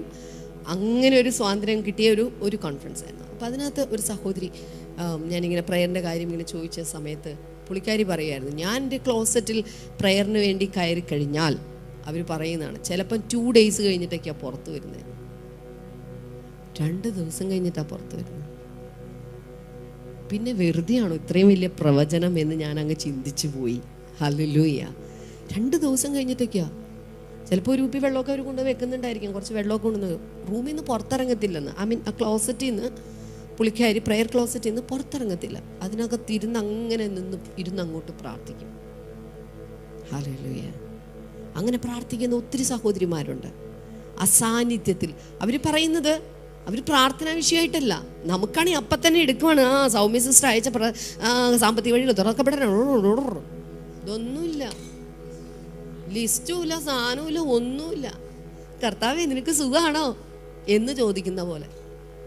അപ്പം കർത്താവ് പറയും, ഞാൻ എങ്ങനെ സൂചിച്ചിരിക്കാനാടി മോളെ, നീ ഇങ്ങനെ വീട്ടിനകത്ത് കുത്തിയിരുന്ന് എന്ത് ചെയ്യാനാണ്? നീ ആ കണ്ണൂർക്കൊന്ന് പോ, നീ ഇവിടെ ഒന്ന് ചെല്ല്, നീ അവിടെ ഒന്ന് ഇങ്ങനെ പ്രവർത്തിക്ക്. മനസ്സിലാവുന്നുണ്ടോ? അപ്പം നമ്മൾ പറയും, ഇത് കർത്താവേ കഴിഞ്ഞ ദിവസം എൻ്റെ മോന് കൊച്ച് ഇതൊക്കെ വന്നുകൊണ്ടിരുന്നതാണ്, അത് ഞാൻ കാര്യം നോക്കിക്കോളാം, നീ സ്റ്റെപ്പ് എടുത്ത് വെക്ക്. ഇങ്ങനെ പറയുന്ന ടൈപ്പ് ഒരു കാര്യം. ഞാൻ പറയുന്നത് മനസ്സിലാവുന്നുണ്ടോ നിങ്ങൾക്ക്? കർത്താവ് സംസാരിക്കുന്ന, നിങ്ങളിങ്ങനെ ഇരുന്ന് നോക്ക്. ഇരുന്ന് നോക്കിയാൽ കൃത്യമായിട്ടും ആ ചോദ്യം, നിങ്ങൾ പറയുന്ന ചോദ്യത്തിന് ആൻസർ ഇങ്ങോട്ട് വരുന്ന പോലെ. ഒരാൾ മുമ്പിൽ നിന്നു അല്ലയോ മകളെ, അങ്ങനെയൊന്നും വരത്തില്ല. ഇങ്ങനെ ഉള്ളിൽ നിന്ന് തന്നെ ഇങ്ങനെ വരും. യേശുവിൻ്റെ നാമത്തിൽ അത് പ്രാപിക്കട്ടെ. ഇങ്ങനെ വരും, ആ ശബ്ദം ഇങ്ങനെ കേൾക്കും. നിങ്ങളപ്പോൾ നിങ്ങളുടെ കാര്യങ്ങളൊക്കെ നിങ്ങളും പറയും. കുറ്റപ്പെടുത്തിക്കൊണ്ടല്ല, നമ്മൾ മനുഷ്യരാണ്. നമ്മുടെ മാനുഷികമായ തലത്തിൽ നമ്മൾ പലരും അശക്തരാണ്. നമുക്ക് തീരുമാനം എടുക്കാൻ പറ്റാതെ പോകും. മാനുഷിക കാൽക്കുലേഷൻസ് ഉണ്ട്. അതൊന്നുമില്ലാതെ ജീവിക്കാൻ നമ്മൾ ബുദ്ധിയില്ലാത്ത കോവർ കഴുതകളൊന്നുമല്ല നമ്മൾ. മനസ്സിലാകുന്നുണ്ടോ? അപ്പോൾ അങ്ങനെ കുറെ കാര്യങ്ങളൊക്കെ ഉണ്ട്. പക്ഷെ കർത്താവിന് ഇതൊക്കെ മനസ്സിലാകും. കർത്താവ് അതും കൂടെ കൺസിഡർ ചെയ്തിട്ട് അവൻ്റെ മഹത്വത്തിനനുസരിച്ചിട്ടുള്ള ഒരു മറുപടി നമുക്ക് ഇങ്ങോട്ട് പറഞ്ഞു തരും. ഹല്ലേലൂയ. ഞാൻ ഇതിനകത്തുള്ള പ്രാർത്ഥനയുടെ തലത്തിൽ നിന്ന് കർത്താവുമായിട്ടുള്ള ബന്ധത്തിൻ്റെ തലത്തിലേക്ക് നിങ്ങൾ കയറുന്നതിനെ കുറിച്ചാണ് ഞാനിപ്പോൾ പറഞ്ഞുകൊണ്ടിരിക്കുന്നത്. ഹല്ലേലൂയ. ആ ബന്ധത്തിൻ്റെ തലത്തിൽ നമ്മൾ എത്തിക്കഴിയുമ്പോൾ എന്താടാ ഇത് മനസ്സിലാകുന്നുണ്ടോ? ഇപ്പം ജയശങ്കർ ബ്രദറിനൊരു പ്രോബ്ലം ആയിട്ട് ജയശങ്കർ ബ്രദർ എൻ്റെ അടുത്ത് പ്രാർത്ഥിക്കാൻ വരുമ്പോൾ കർത്താവെ അത്ഭുതമൊക്കെ ചെയ്യണേ പിടിക്കണേ എന്നൊക്കെ പറയും. അപ്പോൾ അടുത്ത് ആ പ്രശ്നത്തിൻ്റെ യേശുവിനെ നാമത്തിൽ പിശാചിനോട് എന്താണ് എവിടെയാണ് നിൽക്കുന്നത്, നിന്റെ പാട്ടിന് പോടാ, ഇങ്ങനെ പറയുന്ന മനസ്സിൽ പറഞ്ഞങ്ങ് പോവുള്ളൂ. പക്ഷെ അതുപോലെ തന്നെ അത്ഭുതം അവിടെ നടന്നിരിക്കും. വളരെ സിമ്പിളായിരിക്കും ഈ കാര്യങ്ങൾ, വളരെ എളുപ്പമായിരിക്കും കാര്യങ്ങൾ. എന്തുകൊണ്ടാണെന്ന് വെച്ചാൽ കർത്താവുമായിട്ടുള്ള ബന്ധത്തിൽ ഒരു കുടുംബം, ഒരു കുടുംബത്തിൻ്റെ പേര്, ഒരു കുടുംബത്തിൻ്റെ അധികാരം, ഒരു കുടുംബത്തിൻ്റെ പദവി, അതിൻ്റെ വാഴ്ച എല്ലാം ഇരിക്കുമ്പോൾ ആ ഒരു അധികാരം നമുക്ക് തന്നെ ഫീൽ ചെയ്യാൻ തുടങ്ങും. മനസ്സിലാകുന്നുണ്ടോ? നമുക്കത് ഫീൽ ചെയ്യാത്തത് കൊണ്ടാണ് പലപ്പോഴും നമ്മളെ എപ്പോഴും ഇങ്ങനെ തകർന്നേ, അതാണേ ഇതാണേ ഇങ്ങനെ പറഞ്ഞുകൊണ്ടിരിക്കാൻ കാരണം അതാണ്. എൻ്റെ കർത്താവേ, ബ്ലെസ്സിങ് ടുഡേയിലുള്ള എല്ലാവരെയും, ഞാനുൾപ്പെടെ നമ്മളെല്ലാവരെയും കർത്താവ് ഈ ദിവസങ്ങളിൽ ആഴത്തിലുള്ള ഒരു ബന്ധത്തിലേക്ക്, ആ കൂട്ടായ്മ ബന്ധത്തിലേക്ക് കർത്താവ് നമ്മളെ കയറ്റിക്കൊണ്ടിരിക്കുന്നതിന് ഒരു ഹല്ലേലൂയ പറഞ്ഞേ. ബൈബിളിൽ ഈ ബന്ധത്തിൽ നടന്ന ഒരാളാണ് ഹാനോക്ക്, അല്ലേ? നമുക്കറിയാവുന്നതാണ്. 5-ാം അധ്യായം, ഉൽപ്പത്തി 5-ാം അധ്യായം 24-ാമത്തെ വചനം. ഈനോക്ക് കർത്താവിനോട് കൂടെ നടന്നു. നമ്മുടെ പാസ്റ്റർ സാധാരണ പറഞ്ഞൊരു സാധനമില്ലേ, അങ്ങനെ ഒരു ദിവസം നടന്ന് എല്ലാ ദിവസവും നടന്ന് ഈ ഹാനോക്കിൻ്റെ വീടിൻ്റെ വഴിയെത്തുമ്പോൾ ഹാനോക്ക് അപ്പോൾ ശരി നാളെ കാണാട്ടോ എന്നും പറഞ്ഞ് ടാറ്റ പറഞ്ഞു പോവും. കുറേ ദിവസം കഴിഞ്ഞപ്പോഴത്തേനും കർത്താവ് പറയും, ഇന്ന് നീ നിൻ്റെ വീട്ടിൽ പോകണം, ഇന്ന് നീ എൻ്റെ വീട്ടിലോട്ട് വാ. അങ്ങനെ പറയാമല്ലേ, ഇന്നൊരു ദിവസം നീ എൻ്റെ വീട്ടിലോട്ട് വാ. പിന്നെ ഹാനോക്ക് തിരിച്ചു വന്നില്ല. ഹല്ലേലൂയ. അങ്ങനെ അങ്ങ് പോയി കർത്താവുമായിട്ടുള്ള ബന്ധത്തിൽ. അടുത്ത നോഹ, അല്ലേ? He found his grace. കർത്താവിൻ്റെ കൃപ ലഭിച്ചവനാണ് നോഹ. 6-ാം അധ്യായത്തിലേക്ക് വരുമ്പോൾ, 5-ാം അധ്യായത്തിലേക്ക് വരുമ്പോൾ ഈ നോക്കാണെങ്കിൽ 6-ാം അധ്യായത്തിലേക്ക് വരുമ്പോൾ നോഹ ദൈവമായിട്ടുള്ള ബന്ധം, ആ ആഴത്തിലുള്ള കൂട്ടായ്മ. അതുകൊണ്ട് സൗണ്ടൊക്കെ കൃത്യമായിട്ട് കേട്ടു. മുഴം അടി കണക്ക് മനസ്സിലാവുന്നുണ്ടോ? നമ്മൾ ആരെങ്കിലും വീട് പണിയാൻ നേരത്ത് ഇത്ര മുഴം നീളമുള്ള വീട് പണിയണമെന്നുള്ള സൗണ്ട് കേട്ടിട്ടുണ്ടോ? അത് കേട്ടത് മോശയും പിന്നെ ആരേ ഉള്ളൂ? ഈ നോഹയെ മാത്രമേ കേട്ടിട്ടുള്ളൂ. നമ്മൾ ആരും കേട്ടിട്ടില്ല. ഇരിക്കാത്തോണ്ടാ കേൾക്കാത്തത്. അവർക്ക് കൊടുക്കാൻ പറ്റുന്ന കർത്താവിന് നമുക്ക് തരാനും പറ്റും. ഓ, രാമൻ പറയുന്നു ഞാൻ. മനസ്സിലാകുന്നുണ്ടോ? നിങ്ങൾക്കൊരു വീടില്ല, നിങ്ങൾ വീട് തരണേ. കർത്താവേ, എന്ത് വീടാണ് നീ തരാൻ പോകുന്നത്? എങ്ങനെയാ തരാൻ പോകുന്നത്? അപ്പോൾ അല്ല, നിന്റെ പ്ലാൻ എന്താണ്? അപ്പം നമ്മൾ നമ്മുടെ പ്ലാൻ പറയും. എനിക്കൊരു 2 ബെഡ്റൂമും നിനക്ക്. അപ്പോൾ ഇപ്പുറത്തുനിന്ന് സൗണ്ടും ഉള്ളിക്കൂടെ വരും. നീ 2 ബെഡ്റൂം മാത്രം വെച്ചിരുന്ന പിന്നെ നീ പ്രാർത്ഥന നടത്തുമ്പോൾ എന്ത് ചെയ്യും? അത് മനസ്സിലാവുന്നുണ്ടോ? എന്നാൽ പിന്നെ നീ അങ്ങോട്ടൊന്ന് വരക്ക്, ഉള്ളിൽ നിന്ന് വരും. എന്നാൽ പിന്നെ നീ അതങ്ങോട്ട് കൈവച്ച് പ്രാർത്ഥിക്ക്, ഉള്ളിൽ നിന്ന് വരും. അടുത്ത ദിവസം പ്രാർത്ഥിച്ചല്ലോ കർത്താവ്, എന്ത് ചെയ്യണം? നീ എന്നാൽ പിന്നെ ഇതിന് മാർഗങ്ങൾ എന്തോ ഉണ്ടെന്ന് മക്കളും ഭർത്താവുമായിട്ടൊക്കെ ഒന്ന് ചിന്തിച്ച് നോക്ക്. ചിലപ്പോൾ ഒരു മാർഗം തെളിഞ്ഞു വരും. അവിടെ നിന്ന് തെളിഞ്ഞു വരും മാർഗങ്ങളൊക്കെ. നമ്മൾ ചിന്തിക്കാത്ത സാധനങ്ങളൊക്കെ ഇവിടുന്ന് ഇങ്ങനെ വരും. ഇതിരുന്ന് വെടിപൊട്ടിച്ച് പ്രാർത്ഥിക്കുമ്പോഴല്ല നടക്കുന്നത്, മറിച്ച് പലപ്പോഴും ആഴത്തിലുള്ള കർത്താവുമായിട്ടുള്ള ബന്ധത്തിനുള്ളിലാണ് ഈ കാര്യങ്ങളെല്ലാം നടക്കുന്നത്. ഹല്ലേലൂയ. അബ്രഹാം, നമുക്ക് യാക്കോബിന്റെ ലേഖനത്തിലേക്ക് വരുമ്പോൾ 2-ാം അധ്യായം 23-ാം വചനത്തിൽ വരുമ്പോൾ he was called the friend of God. കർത്താവിൻ്റെ സ്നേഹിതൻ എന്ന് വിളിക്കപ്പെട്ട ആളാണ് അബ്രഹാം. എന്ത് ഭാഗ്യമാണല്ലേ കർത്താവിൻ്റെ ഞാൻ ആദ്യം പറഞ്ഞില്ലായിരുന്നോ? എന്താണ്? Fellowship builds friendship. കർത്താവിൻ്റെ സ്നേഹിതൻ, കൂടെ നടന്നവൻ. അതുകൊണ്ടല്ലേ കർത്താവ് അബ്രഹാം എത്ര കൂളായിട്ട് പറഞ്ഞു, എൻ്റെ ദൈവമേ, എനിക്ക് അവകാശമൊന്നുമില്ല, എൻ്റെ സ്വത്ത് മുഴുവൻ മിക്കവാറും എലയാസർ എൻ്റെ ദാസൻ കൊണ്ടുപോകും. അപ്പോൾ എടാ പൊട്ട, അവൻ കൊണ്ടുപോകത്തില്ല, നിന്നീന്ന് തന്നെ ഒരു സന്തതി ജനിക്കും. ഞാൻ നോർമൽ ഭാഷയിലാണ് പറയുന്നത്, മനസ്സിലാവുന്നുണ്ടോ? അപ്പോൾ അബ്രഹാം, പിന്നെ എങ്ങനെ ജനിക്കാനാണ്? എൻ്റെ സാറായി ഇങ്ങനെയായിപ്പോൾ, എൻ്റെ ഭാര്യയ്ക്ക് ഇങ്ങനെയാ കുഴപ്പം, അതായത് മാനുഷികമായി സംസാരിക്കുന്ന കർത്താവിന് മനസ്സിലാകും. ഇത് പറയാനാണ് ഞാനിത് പറയുന്നത്. അപ്പോൾ കർത്താവിന് അവസാനം ദേഷ്യം, നീ ഒന്ന് നിന്റെ കൂടാരത്തിൽ നിന്ന് പുറത്തോട്ട് ഇറങ്ങടാ, മുകളിലോട്ട് നോക്കടാ, എണ്ണടാ. മനസ്സിലാവുന്നുണ്ടോ? ഇത്രയും സിമ്പിളായിട്ട് എടുക്കണം. പിന്നെ ഭംഗിയിൽ എഴുതി വന്നപ്പോൾ അതൊക്കെ കാവ്യാത്മകമായിട്ടൊക്കെ നല്ല സ്റ്റൈലിലൊക്കെ എഴുതി മോശ അങ്ങോട്ട്. മോശയ്ക്ക് വെളിപ്പാടിൽ കിട്ടിയതല്ലേ, മോശ അങ്ങനെയൊക്കെ അങ്ങ് എഴുതി വെച്ചു. പക്ഷെ അങ്ങനെയൊന്നും ആയിരിക്കില്ല നടന്നത്. സിമ്പിളായിട്ടായി കാര്യങ്ങൾ നടന്നു. അനന്തരമേ ഹോവിയാങ്കർ അങ്ങനെയൊന്നും അല്ലായിരുന്നു, ഭയങ്കര സിമ്പിളായിരുന്നു. അടുത്തിരിക്കുന്ന ആളെ നോക്കിയിട്ട് പറ, നമ്മുടെ കർത്താവ് താഴോട്ട് ഇറങ്ങി വന്നപ്പോൾ നമ്മൾ വേണ്ടാത്ത ഗമ കാണിച്ച് അവൻ്റെ അടുത്ത് നിന്ന് മാറിപ്പോകല്ലേ. നമ്മളതാ ചെയ്യുന്നത്. അവൻ ഇത്രയും താഴ്ന്നിങ്ങനെ വരുമ്പോഴേ ഭയങ്കര വേണ്ടാത്ത ഗമ കാണിച്ച്. ഞാൻ ചില ആളുകൾ ശ്രദ്ധിച്ചിട്ടുണ്ട്, അവർ ഭയങ്കര പരാതി, അവരുടെ വലിയ പ്രശ്നങ്ങൾ, വലിയ പ്രയാസങ്ങളൊക്കെ ലീഡർഷിപ്പ് വഴി നമ്മൾ അറിഞ്ഞിട്ടുണ്ടാവും. അപ്പം ഞാൻ ഓർക്കും, ഒന്ന് സൂത്താക്കാം, ഒന്ന് രമ്യതയാക്കാന്നൊക്കെ ഓർത്തിട്ട് നമ്മൾ ഇല്ലാത്ത സമയം കൊണ്ട് സ്റ്റേജിൻ്റെ അപ്പുറത്തേക്കൂടെ ഒക്കെ പോയി ഇപ്പുറത്തേക്കൂടെ ഒക്കെ അവരുടെ അടുത്ത് നിൽക്കുമ്പോഴത്തേനും അവർ ഭയങ്കര ഗെയിമൊക്കെ സിസ്റ്റർ പറഞ്ഞോ. പല ആളുകളെയും ഞാൻ ശ്രദ്ധിച്ചിട്ടുണ്ട് അങ്ങനെ ഭയങ്കര ഗെയിമ കാണിക്കാൻ നേരം. നമ്മൾ വലിയതായിട്ടല്ല ഞാൻ പറയുന്നത്, പക്ഷെ നമ്മുടെ ആ തിരക്കുകളൊക്കെ മാറ്റി വെച്ച്, നിങ്ങൾക്ക് പല ആളുകൾക്കും ലീഡർഷിപ്പിലുള്ളവർക്ക് അത് മനസ്സിലായി കാണും. നമ്മൾ അത്രയും സമയം എടുത്ത് അതിന് വേണ്ടി ചെല്ലുമ്പോഴത്തേനും അവരത് സായാക്കി കളയും, സിമ്പിളാക്കി കളയും.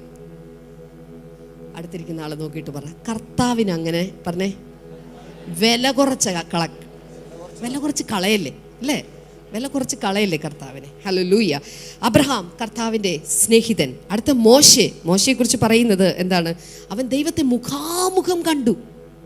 ചില സമയത്ത് ദൈവം മോശയോട് പറയുന്നത്, ഞാൻ വരൂല, നീ വേണമെങ്കിൽ നിന്റെ ജനത്തിന് കൊണ്ട്. കണ്ടിട്ടുണ്ടോ? ആ വചനമൊക്കെ വായിച്ചിട്ടുണ്ടോ? കർത്താവ് മോശയോട് പറയുകയാണ്, നീ വേണമെങ്കിൽ കൊണ്ടുപോവാൻ നിന്റെ ജനത്തിന്. കർത്താവ് പോലും എന്താ പറയണേ, ഉപേക്ഷികളെ. നമ്മുടെ വീട് നിങ്ങൾക്ക് മനസ്സിലാവാനായിട്ട് ഏറ്റവും നല്ല പരിപാടിയുണ്ട്. നമ്മുടെ മക്കളെ കുറ്റം ചെയ്ത് കഴിഞ്ഞാൽ ഭർത്താക്കന്മാർ പറയും, നിന്റെ മോൻ എന്ന് പറയും. മനസ്സിലായില്ലേ? അത്രേ ഉള്ളൂ. ഇതുപോലെ തന്നെയാണ് മോശയോട് ദൈവം പറഞ്ഞത്, ഇനി എനിക്ക് ഇവരെ വഹിക്കാനൊന്നും പറ്റത്തില്ല, നീ എന്നാന്ന് വെച്ചാൽ നോക്കിക്കോളൂ. അപ്പോഴും മോശ കാലേ കെട്ടിപ്പോഴും, നിന്റെ സാന്നിധ്യം കൂടെ പോരുന്നില്ലെങ്കിൽ ഞങ്ങളെ വിടരുതേ, അയക്കരുതേ, ഇങ്ങനെ പ്രാർത്ഥിക്കാനായിട്ട് തുടങ്ങി. കണ്ടോ? മുഖാമുഖമായിട്ട് ഇങ്ങനെ സിമ്പിളായിട്ട് കണ്ട കർത്താവിൻ്റെ ദേഷ്യം പോലും പറയാൻ പറ്റി മോശയോട്. അടുത്തിരിക്കുന്ന ആളെ നോക്കിയിട്ട് പറ, ദേഷ്യമൊന്നും കണ്ടില്ലെങ്കിലും പറഞ്ഞേ, സ്നേഹമെങ്കിലും ഒന്ന് ആസ്വദിച്ചൂടെ? മനസ്സിലാവണ്ടോ? ആ സ്നേഹമെങ്കിലും ഒന്ന് ആസ്വദിച്ചൂടെ? ഇത് കുറെ ഷോപ്പിംഗ് ലിസ്റ്റിൽ കാര്യങ്ങൾ മുഴുവൻ പറഞ്ഞു നിർത്തി ആമേൻ ഹല്ലേലൂയ സൂമിലെ പ്രയറും കഴിഞ്ഞു. അതെല്ലാം നമുക്കൊന്ന്, അത് വേണ്ടെന്നല്ല ഞാൻ പറഞ്ഞു, അത് വേണം. കൂട്ടായ്മയിൽ പ്രാർത്ഥന, മധ്യസ്ഥ പ്രാർത്ഥന, പക്ഷപാത പ്രാർത്ഥന, ഇതെല്ലാം വേണം. പക്ഷെ അതിനേക്കാളൊക്കെ ഉപരിയായിട്ട് ഈ ബന്ധങ്ങളിലുള്ള ആഴത്തിലുള്ള ഈ ബന്ധത്തിലാണ് നമ്മൾ ആരാണ് എന്ന് പറയുന്ന അധികാരത്തിൽ നമ്മളെ മുന്നോട്ട് കൊണ്ടുപോകുന്നത്. ഹല്ലേലൂയ. ദാവീദിനെ നോക്കൂ. ദാവീദിനെ കുറിച്ച് ശരിക്കും അപ്പോസ്തല പ്രവൃത്തിയിലാണ് ശരിക്കും പറയുന്നത്. 13-ാം അധ്യായം 22-ാമത്തെ വചനത്തിൽ, a man after God's own heart, ദൈവത്തിൻ്റെ ഹൃദയപ്രകാരമുള്ള മനുഷ്യൻ. ഹല്ലേലൂയ. യേശുക്രിസ്തു കഴിഞ്ഞു കഴിഞ്ഞാൽ ഇതുപോലെ ദൈവത്തിൻ്റെ സാന്നിധ്യത്തെയും പരിശുദ്ധാത്മാവിൻ്റെ കാര്യങ്ങളെക്കുറിച്ചൊക്കെ ഇതുപോലെ പോയിട്ടുള്ള ഒരു വ്യക്തി ഉണ്ടെങ്കിൽ അത് ദാവീദാണ്. പുതിയ നിയമത്തിലേക്ക് വരുമ്പോൾ പത്രോസ്, യോഹന്നാൻ, പിന്നെ ആരൊക്കെയാണ്, പൗലോസ്, ആരെ വേണമെങ്കിലും പറയാം. അധികം സമയമില്ല നമുക്ക്.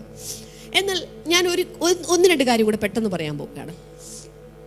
അതൊരു നെഗറ്റീവാണ്, എന്നാൽ അത് പറയണ്ടേ അല്ലേ? നെഗറ്റീവ് എന്ന് വെച്ച് കഴിഞ്ഞാൽ നമ്മൾ ചില കാര്യങ്ങൾ നെഗറ്റീവ് കേട്ടാലാണ് അതിൻ്റെ ട്രൂത്ത് മനസ്സിലാക്കിയുള്ളൂ. കൊച്ചുങ്ങളോട് കത്തി തൊട്ടാൽ മുറിയും നമ്മൾ പറയത്തില്ലേ? അപ്പോൾ അവരുടെ മനസ്സിൽ ആദ്യം കിട്ടുന്ന കോൺസെപ്റ്റ് എന്താ? എൻ്റെ ദേഹം മുറിയുന്നതാണ് കത്തി, അല്ലാതെ പഴം മുറിക്കാൻ പറ്റുന്നതോ ആപ്പിൾ മുറിക്കാൻ പറ്റുന്നതോ എന്ന് പറഞ്ഞ കോൺസെപ്റ്റ് അല്ലല്ലോ കൊടുത്തേക്കുന്നത്. ശരിയല്ലേ? കാരണം അതിൻ്റെ നെഗറ്റീവ് വശമാണ്. ശരീരത്തെ മുറിക്കും, ആ കത്തി കൊണ്ട് വേറൊരാളുടെ ശരീരത്തെ മുറിക്കാം, അതുകൊണ്ട് ജീവൻ പോലും അപകടത്തിലാകാം. അത് ആപ്പിൾ കട്ട് ചെയ്യുന്ന പോലെ അല്ല.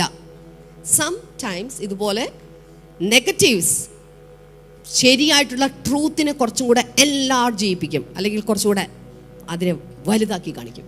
ഓക്കെ, അതുകൊണ്ട് നമ്മുടെ ഈ കൂട്ടായ്മ ബന്ധം, കർത്താവുമായിട്ടുള്ള ഈ ഒരു കൂട്ടായ്മ ബന്ധത്തിൽ അതിൻ്റെ ചില തടസ്സങ്ങൾ എന്തൊക്കെയാണെന്ന് നമുക്കൊന്ന് കാണാം അല്ലേ? Hindrances for the real fellowship with God. Number 1, bad conscience. എന്താ പറയുന്നറിയോ? മനസാക്ഷി കുത്ത്. അതായിരിക്കും കുറച്ചുകൂടെ നല്ല വേർഡ്. തെറ്റായ മനസാക്ഷി എന്നൊക്കെ പറയുന്നതിനേക്കാൾ നല്ല വേർഡ്. ദൈവമക്കളിൽ ഇത്രയും വർഷമായില്ലേ സ്നാനപ്പെട്ടിട്ടും കർത്താവിൻ്റെ വേലയിലും ഒക്കെ ആയിട്ട്, അതുകൊണ്ട് ക്ലിയർ ആയിട്ട് പറയാം, നമ്മുടെ അകത്ത് മനസാക്ഷി കുത്തുള്ളപ്പം നമ്മൾ വെറുതെ ജൽപ്പന പ്രാർത്ഥനകൾ ഇങ്ങനെ നടത്തിക്കൊണ്ടിരിക്കത്തേ ഉള്ളൂ. നമുക്കൊരിക്കലും കർത്താവുമായിട്ട് ആഴത്തിലുള്ള ഒരു ബന്ധത്തിൽ പോകാൻ പറ്റത്തില്ല. ഈ മനസാക്ഷി കുത്തു വരുന്നത് എന്തുകൊണ്ടാണെന്നറിയാമോ? ദൈവവചനത്തെക്കുറിച്ച് നമുക്ക് അറിവുള്ളതുകൊണ്ടാണ്. ഇത് തെറ്റാണെന്നും ഇത് ശരിയാണെന്നും നമുക്കറിയാം. നമ്മൾ വീട്ടിൽ ഒരാളോട് ചൂട് വെച്ചിട്ട് സംസാരിച്ചു, സഭയ്ക്കകത്ത് ഒരാളോട് വഴക്കിട്ട് സംസാരിച്ചു, അല്ല ഇത്തിരി ഒച്ച വെച്ച് സംസാരിച്ചു. അത് കഴിഞ്ഞ് നിങ്ങളുടെ മനസ്സിനകത്ത് ഭയങ്കര സന്തോഷമാണോ നിങ്ങൾക്ക്? എന്തായിരിക്കും? ഒരു കുത്തുണ്ടാവും. ശരിയല്ലേ ഞാൻ പറയുന്നത്? ആ കുത്തുണ്ടാവും. ആ കുത്ത് കണ്ടിന്യൂ ചെയ്ത് പോയിക്കൊണ്ടിരുന്നാൽ നമുക്കൊരിക്കലും കർത്താവുമായിട്ടുള്ള ആഴത്തിലേക്ക് കടക്കാൻ പറ്റത്തില്ല. നമുക്ക് അതൊരു ഭയങ്കര തടസ്സമാണ് നമ്മളെ കർത്താവിന് അടുത്തിലോട്ട് പോകാൻ. അതുകൊണ്ട് എല്ലായ്പ്പോഴും യേശുവിൻ്റെ രക്തത്താലും ദൈവവചനത്താലും നമ്മുടെ മനസ്സാക്ഷിയെ നാം കഴുകുന്നവരായിട്ട് മാറണം. വേഗത്തിൽ കഴുകണം, വാഷ് ഔട്ട് ചെയ്യണം, കഴുകിയെടുക്കണം. ഏറ്റവും വൃത്തിയുള്ള ശരീരത്തിലെ അവയവം ഏതാണെന്ന് പറയാമോ? കണ്ണാണ്. എന്തുകൊണ്ടാണ് കണ്ണാണെന്ന് പറയാൻ കാരണം? കണ്ണ് ഓട്ടോമാറ്റിക്കലി കഴുകും, അല്ലേ? അതേസമയം വായിക്കകത്ത് ഉമിനീര് വരാറുണ്ടോ? വായിലകത്തുള്ള എല്ലാത്തിനെയും പുറത്തോട്ട് കളയുന്നുണ്ടോ? ഇല്ല. അത് ദഹിപ്പിക്കാൻ വേണ്ടിയിട്ടാണ്. എൻ്റെ പൊന്ന് കരളെ എന്നൊക്കെ പറയാറുണ്ട്. പക്ഷെ കരളിനകത്ത് എന്ത് അടിഞ്ഞുകൂടാറുണ്ട്? കൊഴുപ്പും മറ്റു സാധനങ്ങളൊക്കെ അടിഞ്ഞുകൂടാറുണ്ട്, അല്ലേ? അപ്പോൾ മനസ്സിലാകുന്നുണ്ടോ? ഹൃദയത്തിനകത്ത് ബ്ലോക്ക് ഉണ്ടാകാറുണ്ട്. എന്തുകൊണ്ടാണ്? കൊഴുപ്പടിഞ്ഞു കൂടിയിട്ട്. അപ്പോൾ ബാക്കി ആന്തരികമായിട്ടുള്ള അവയവങ്ങളാണെങ്കിലും പുറമേയുള്ള അവയവങ്ങളാണെങ്കിലും പൊതുവെ പറയുന്നത് എപ്പോഴും അഴുക്കാകാറുണ്ട്. പക്ഷേ കണ്ണാണ് എപ്പോഴും ക്ലീൻ ആയിട്ടുള്ളത്. കാരണം കണ്ണ് ഇങ്ങനെ അടയ്ക്കും. ഒരു പൊടിയൊക്കെയോ വന്നിട്ടുണ്ടെങ്കിൽ പിന്നെ കണ്ണുപോലും നമുക്ക് കാണാൻ പറ്റത്തില്ല, അല്ലേ? പെട്ടെന്ന് തന്നെ കണ്ണിൽ നിന്ന് വെള്ളം വന്ന് അത് ക്ലിയർ ചെയ്ത്. ഇതുപോലെ തന്നെ നമ്മുടെ ജീവിതത്തിൽ നമ്മൾ എന്ത് ചെയ്യണം എന്നറിയാമോ? നമുക്കുണ്ടാകുന്ന മനസ്സാക്ഷി കുത്തിനെ യേശുവിൻ്റെ രക്തത്താലും ദൈവവചനം എന്ന് പറയുന്ന വെള്ളത്താലും അതിനെ വേഗത്തിൽ കഴുകി അതിനെ ക്ലിയർ ആക്കി വെക്കണം. ഹല്ലേലൂയ. നെഞ്ചിലൊക്കെ ഒന്ന് കൈയെടുത്ത് വെച്ച് ഒന്ന് പ്രാർത്ഥിച്ചേ. Hallelujah. Thank you Jesus. Hallelujah. കർത്താവേ, ഞങ്ങൾ ഒരുമിച്ച് പ്രാർത്ഥിക്കുകയാണ് കർത്താവേ. അത് കണ്ണ് ക്ലിയർ ആകുന്നത് പോലെ ഞങ്ങളുടെ ഹൃദയത്തിനകത്ത് കർത്താവേ ആ ഒരു വലിയ ക്ലാരിറ്റി ഉണ്ടാകട്ടെ. മനസ്സാക്ഷി കുത്ത് അതിൽ നിന്ന് വേഗത്തിൽ പുറത്തു കടക്കാൻ കർത്താവിൻ്റെ കൃപയുണ്ടാകട്ടെ എന്ന് പ്രാർത്ഥിക്കുന്ന കർത്താവേ. ഹല്ലേലൂയ. മനസ്സാക്ഷി കുത്തിൽ മുന്നോട്ട് പോയാൽ, അതിനെ ദൈവസന്നിധിയിൽ സമർപ്പിക്കാതെ ഇത് കഴിഞ്ഞാൽ അത് പിന്നീടൊരു പാപമായിട്ട് പരിണമിക്കും. ഈ ഏദൻ തോട്ടത്തിൽ തന്നെ ആദവും ഹവ്വയും തെറ്റ് ചെയ്തു. കേൾക്കുന്നുണ്ടോ? നിങ്ങളെല്ലാവരും എന്നെ ശ്രദ്ധിക്കുന്നുണ്ടോ? ഉണ്ടെങ്കിൽ ഒരു ഹല്ലേലൂയ പറഞ്ഞേ. ഏദൻ തോട്ടത്തിൽ ആദാമും ഹവ്വയും തെറ്റ് ചെയ്ത് കഴിഞ്ഞപ്പോൾ കർത്താവ് പിന്നെ വന്ന് ചോദിച്ചത് എന്താണ്? ആദാമേ, നീ എവിടെയാണ്? Where are you? നീ എവിടെയാണ് എന്ന് ചോദിച്ച സമയത്ത് എന്താണ്? എൻ്റെ കർത്താവേ, ഞങ്ങൾക്ക് തെറ്റുപറ്റിപ്പോയേ എന്ന് പറഞ്ഞിട്ട് നമ്മൾ സ്കിറ്റിലൊക്കെ യൂത്ത് പിള്ളേരൊക്കെ ഓടി ഇങ്ങനെ വന്നിട്ട് മുട്ടുകുത്തി ഇങ്ങനെ വീണ് കണ്ടിട്ടുണ്ടോ? എന്ന് പറയണ പോലെ വേണമെങ്കിൽ മുട്ടുകുത്താമായിരുന്നു. ഞാൻ പറയണം ശരിയല്ലേ? ഒറ്റയടിക്ക് അപ്പോൾ തന്നെ എന്ത് ചെയ്യാമായിരുന്നു? അത് ഏറ്റു പറയാമായിരുന്നു. അവരേറ്റു പറഞ്ഞോ? ഇല്ല. പകരം നീ എന്നോട് കൂടി ഇരിക്കാൻ തന്ന, നീ നിർമ്മിച്ചത് എനിക്ക് വേണ്ടി തന്ന, നീ വലിയ സംഭവമൊക്കെ പറഞ്ഞ് പ്രവചിച്ചാക്കി തന്ന ആ പെണ്ണ് എനിക്ക് തിന്നാൻ തന്നു, ഞാനപ്പോൾ തിന്നു. അപ്പം മറ്റവിടെ നിന്നിട്ടെന്ന് പറഞ്ഞു, അത് മാത്രമല്ല കർത്താവേ, അവൻ കാരണം ഉണ്ടോ? പഴിചാരലായിപ്പോയി മുഴുവൻ. എന്നാൽ അവർക്ക് മനസ്സാക്ഷി കുത്തുണ്ടായത് കൊണ്ടാണ് അവർ ഒളിച്ചു നിന്നത്. ശരിയല്ലേ ഞാൻ പറയുന്നത്? മനസ്സാക്ഷി കുത്തുണ്ടായതുകൊണ്ടാണ്. മനസ്സാക്ഷി കുത്തു വരുമ്പോൾ, ഒരു തെറ്റ് ചെയ്തു എന്ന് പറയുന്ന ഒരു തോന്നലിൽ നമ്മുടെ ഹൃദയത്തിനകത്ത് ഒരു വേദന വരുമ്പോൾ, നിങ്ങൾ മുതിർന്ന ക്രിസ്ത്യാനികൾ അല്ലെങ്കിൽ വിശ്വാസികൾ ലീഡർഷിപ്പിൽ നിൽക്കുന്നവരായതുകൊണ്ടാണ് ഞാനത് പറയുന്നത്. അത് വന്നു കഴിയുമ്പോൾ ഉടനടി അത് മാപ്പ് പറഞ്ഞ് ക്ഷമ ചോദിച്ച് അതിൽ നിന്ന് പുറത്ത് കടന്നില്ല എങ്കിൽ ദൈവവുമായിട്ടുള്ള ബന്ധത്തിൽ പുറത്ത് കടക്കാൻ നിങ്ങൾക്ക് വളരെ ബുദ്ധിമുട്ടായിരിക്കും. അതിനകത്ത് കയറാൻ പറ്റില്ല നിങ്ങൾക്ക്, ആ ബന്ധത്തിലോട്ട് കയറാൻ. അതിന് ഒന്നാമത് കർത്താവിനോട് ക്ഷമ ചോദിക്കണം. രണ്ടാമത് ആരുമായിട്ടുള്ളതാണോ ആ വ്യക്തിയോട് ക്ഷമ ചോദിക്കണം. ഹല്ലേലൂയ. അത് പങ്കാളികളോടാണെങ്കിൽ പങ്കാളികളോട്, മക്കളോടാണെങ്കിൽ മക്കളോട്, അല്ലെങ്കിൽ നമ്മുടെ കൂട്ടായ്മ ബന്ധത്തിലുള്ള ആളുകളോടാണെങ്കിൽ അങ്ങനെ. അതിനകത്ത് നമ്മൾ ഒരു കാരണവശാലും എന്താ പറയുക, ഒരു വലിപ്പ ചെറുപ്പ രീതികളൊന്നും തന്നെ നമ്മൾ വെച്ച് പുലർത്തരുത്. ക്ഷമ ചോദിക്കാൻ പറ്റിയാൽ നമ്മൾ ക്ഷമ ചോദിച്ചിരിക്കണം. ആരും ആമേൻ പറയണില്ലല്ലോ കർത്താവേ. അതുകൊണ്ട് മനസാക്ഷി കുത്തിനൊരു അവസരം വരരുത്. ആ കുത്തിങ്ങനെ വെച്ചുകൊണ്ടിരിക്കാൻ സമ്മതിക്കരുത്.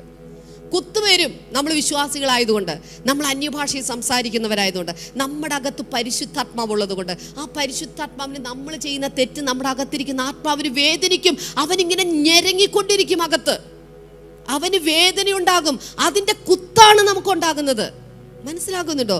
ഒരു അവിശ്വാസികളായിട്ടുള്ള ആളുകൾക്ക് ഈ കുത്തുണ്ടാവണം എന്നില്ല. അന്ന് നമുക്കുണ്ടാകും. പക്ഷെ കുത്തുണ്ടായതിൽ സമാധാനിക്കരുത്. ആ കുത്തിനെ മാനേജ് ചെയ്യാനായിട്ട് നമുക്ക് പറ്റണം. അതിനെ ഏറ്റു പറയാനായിട്ട് നമുക്ക് പറ്റണം. അതുകൊണ്ട് ഒരു തെറ്റായ മനസാക്ഷി കുത്തുമായിട്ട് മുന്നോട്ട് പോയാൽ ഞാൻ പറയാം, അടുത്ത വർഷം കർത്താവുമായിട്ടുള്ള ആഴത്തിലുള്ളൊരു ബന്ധത്തിൽ നമുക്ക് കടക്കാനായിട്ട് പറ്റാതെയായിത്തീരും. രണ്ടാമതായിട്ട് ഉള്ളൊരു ഹിൻഡ്രൻസസ് അല്ലെങ്കിൽ തടസ്സങ്ങൾ എന്ന് പറയാവുന്ന രണ്ടാമത്തെ തടസ്സമാണ് ദൈവശബ്ദം കേൾക്കുവാൻ സമയമെടുക്കാതിരിക്കുന്നത്.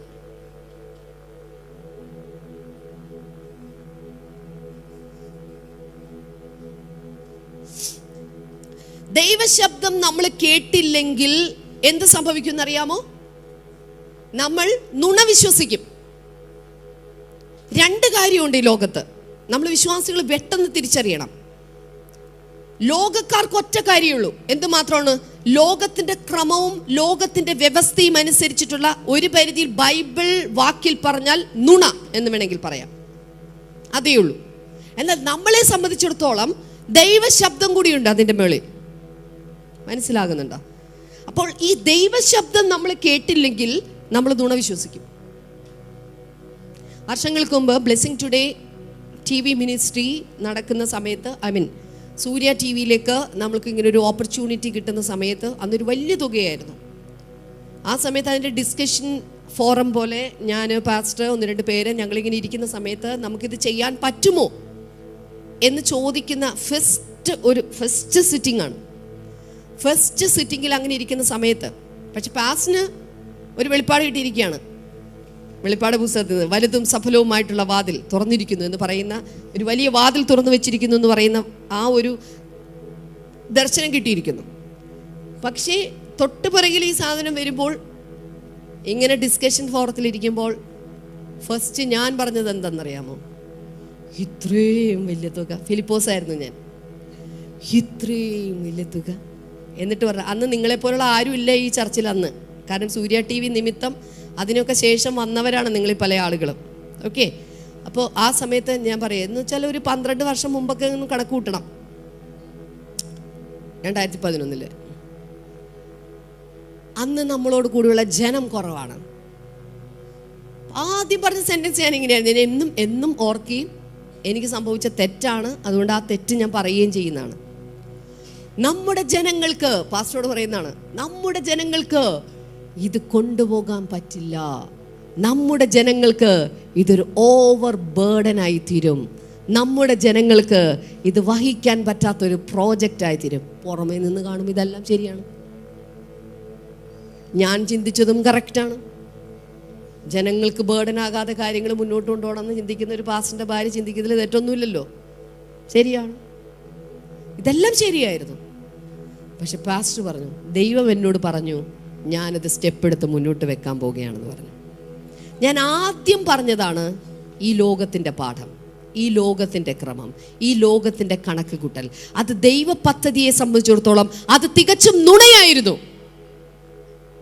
ഞാൻ പറയുന്നത് നിങ്ങൾക്ക് മനസ്സിലാവുന്നുണ്ടോ?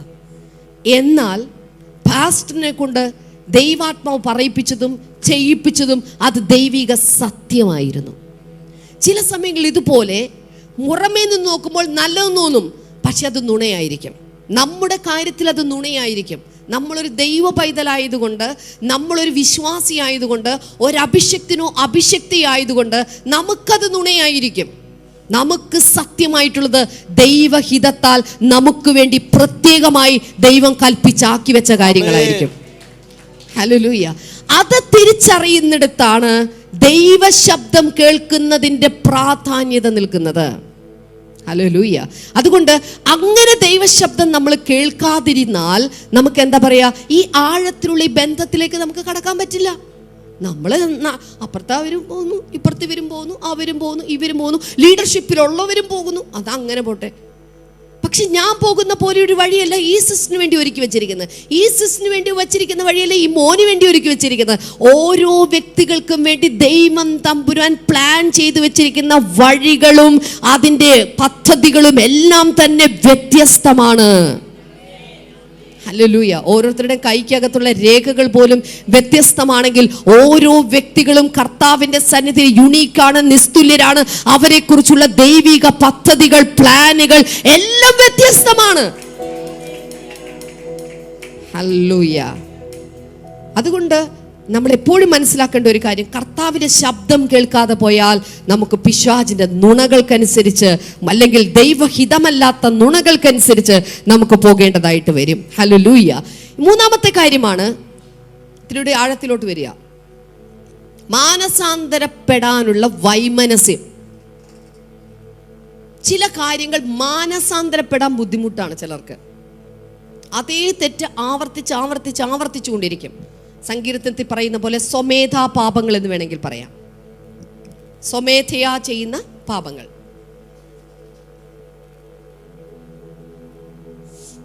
അതുകൊണ്ട് പൗലോസ് സങ്കീർത്തനത്തിൽ പറഞ്ഞ എൻ്റെ സ്വമേധാ പാപങ്ങളെ അകറ്റി എന്നെ ശുദ്ധീകരിക്കണമെന്നോ അങ്ങനെ എന്തോ ആണ് ഒരു വചനമുള്ളത്. സ്വമേധാ പാപങ്ങൾ.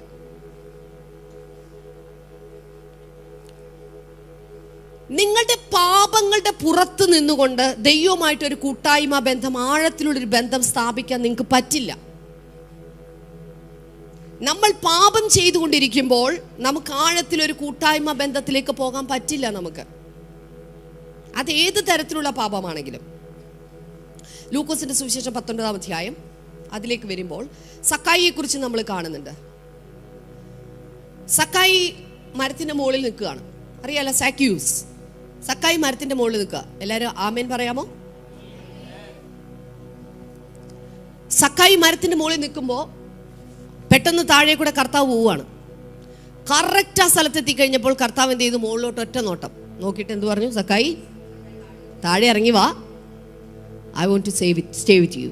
ഞാൻ നിന്നോട് കൂടെ ഇന്ന് താമസിക്കാനായിട്ട് ആഗ്രഹിക്കുകയാണ്. ഞാൻ ഇന്ന് നിന്റെ വീട്ടിലോട്ട് വരാൻ പോവുകയാണ്. ഭയങ്കര സന്തോഷം. പുള്ളിക്കാരൻ ചാടി താഴോട്ട് ഇറങ്ങി വന്നു. കർത്താവും സക്കായും കൂടി യാത്ര പോവുകയാണ്. എങ്ങോട്ട്? സക്കായിയുടെ വീട്ടിലോട്ട്. വീടിന്റെ മുറ്റത്തൊന്നും വെച്ചല്ലോ ഈ കാട്ടത്തി, വഴിയിലല്ലേ. പിന്നെ വഴിയിൽ നിന്ന് പിന്നെ വീട് വരെ പോകണ്ടേ. പണ്ടത്തെ കാലമല്ലേ, കാറൊന്നും ഇല്ലല്ലോ, നടന്നു പോവുക. രണ്ടുപേരും കൂടെ നടന്ന് പോവുകയാണ്. ചിലപ്പോൾ വർത്താനമൊക്കെ പറഞ്ഞു കാണും. സക്കായി കുറച്ച് ഗമയൊക്കെ പറഞ്ഞു കാണും, തൻ്റെ ജോലിയെക്കുറിച്ചും തൻ്റെ വിശേഷങ്ങളൊക്കെ പറിച്ച് കാണും. കർത്താവ് നല്ല നീട്ടി മൂളിക്കൊടുത്ത് കാണും. നടന്നു പോവുക. നടന്ന് വീടിൻ്റെ തൊട്ട് മുമ്പിലെത്തിയപ്പോൾ വീട്ടിൽ കയറുന്നതിന് മുമ്പ് സക്കായി പറയുകയാണ്. വീട്ടിൽ കയറ്റുന്നതിന് മുമ്പ് എന്താ പറഞ്ഞേ? കർത്താവേ, ഒരു മിനിറ്റ്. എന്താണ്? ഞാൻ കുറച്ച് പണിയൊക്കെ ഒപ്പിച്ചിട്ടുണ്ട്. ആ പണി ഒപ്പിച്ചുകൊണ്ട് പണിത വീടാണത്. മറ്റേ പണി, അഴിമതി, അതൊക്കെ നടത്തി പണിത വീടാണത്. ശരിയായിട്ടുള്ള പൈസ കൊണ്ട് ഉണ്ടാക്കിയതല്ല ഇത്. അതുകൊണ്ട് കർത്താവേ, ഇതിൻ്റെ പാതി എൻ്റെ ധനത്തിൽ നിന്ന് ഞാൻ ദരിദ്രർക്ക് കൊടുക്കുന്നു. ഇനി വല്ലതൊക്കെ ഞാൻ ചതിവായി വാങ്ങിയിട്ടുണ്ടെങ്കിൽ അവർക്കെല്ലാവർക്കും ഞാൻ എന്ത് ചെയ്യാണ്? 4 മടങ്ങായിട്ട്, 4 മടങ്ങോ 2 മടങ്ങോ? 4 മടങ്ങാണ്. 4 മടങ്ങായിട്ട് ഞാൻ തിരികെ കൊടുക്കാൻ പോവാ. പിന്നെ കർത്താവ് ആ വീട്ടിൽ കയറിയിട്ട് എന്താ പറയുന്നത്? ഇന്ന് ഈ ഭവനത്തിന്, ബാക്കി പറ, രക്ഷ കൈവന്നിരിക്കുന്നു. കണ്ടോ? ആഴത്തിലേക്കുള്ള ആ സംഭവത്തിലേക്ക് പോകുന്നതിന് മുമ്പ് സക്കായിയുടെ ഒരു മാനസാന്തരം കണ്ടോ ഇടയിൽ വെച്ചിട്ട്?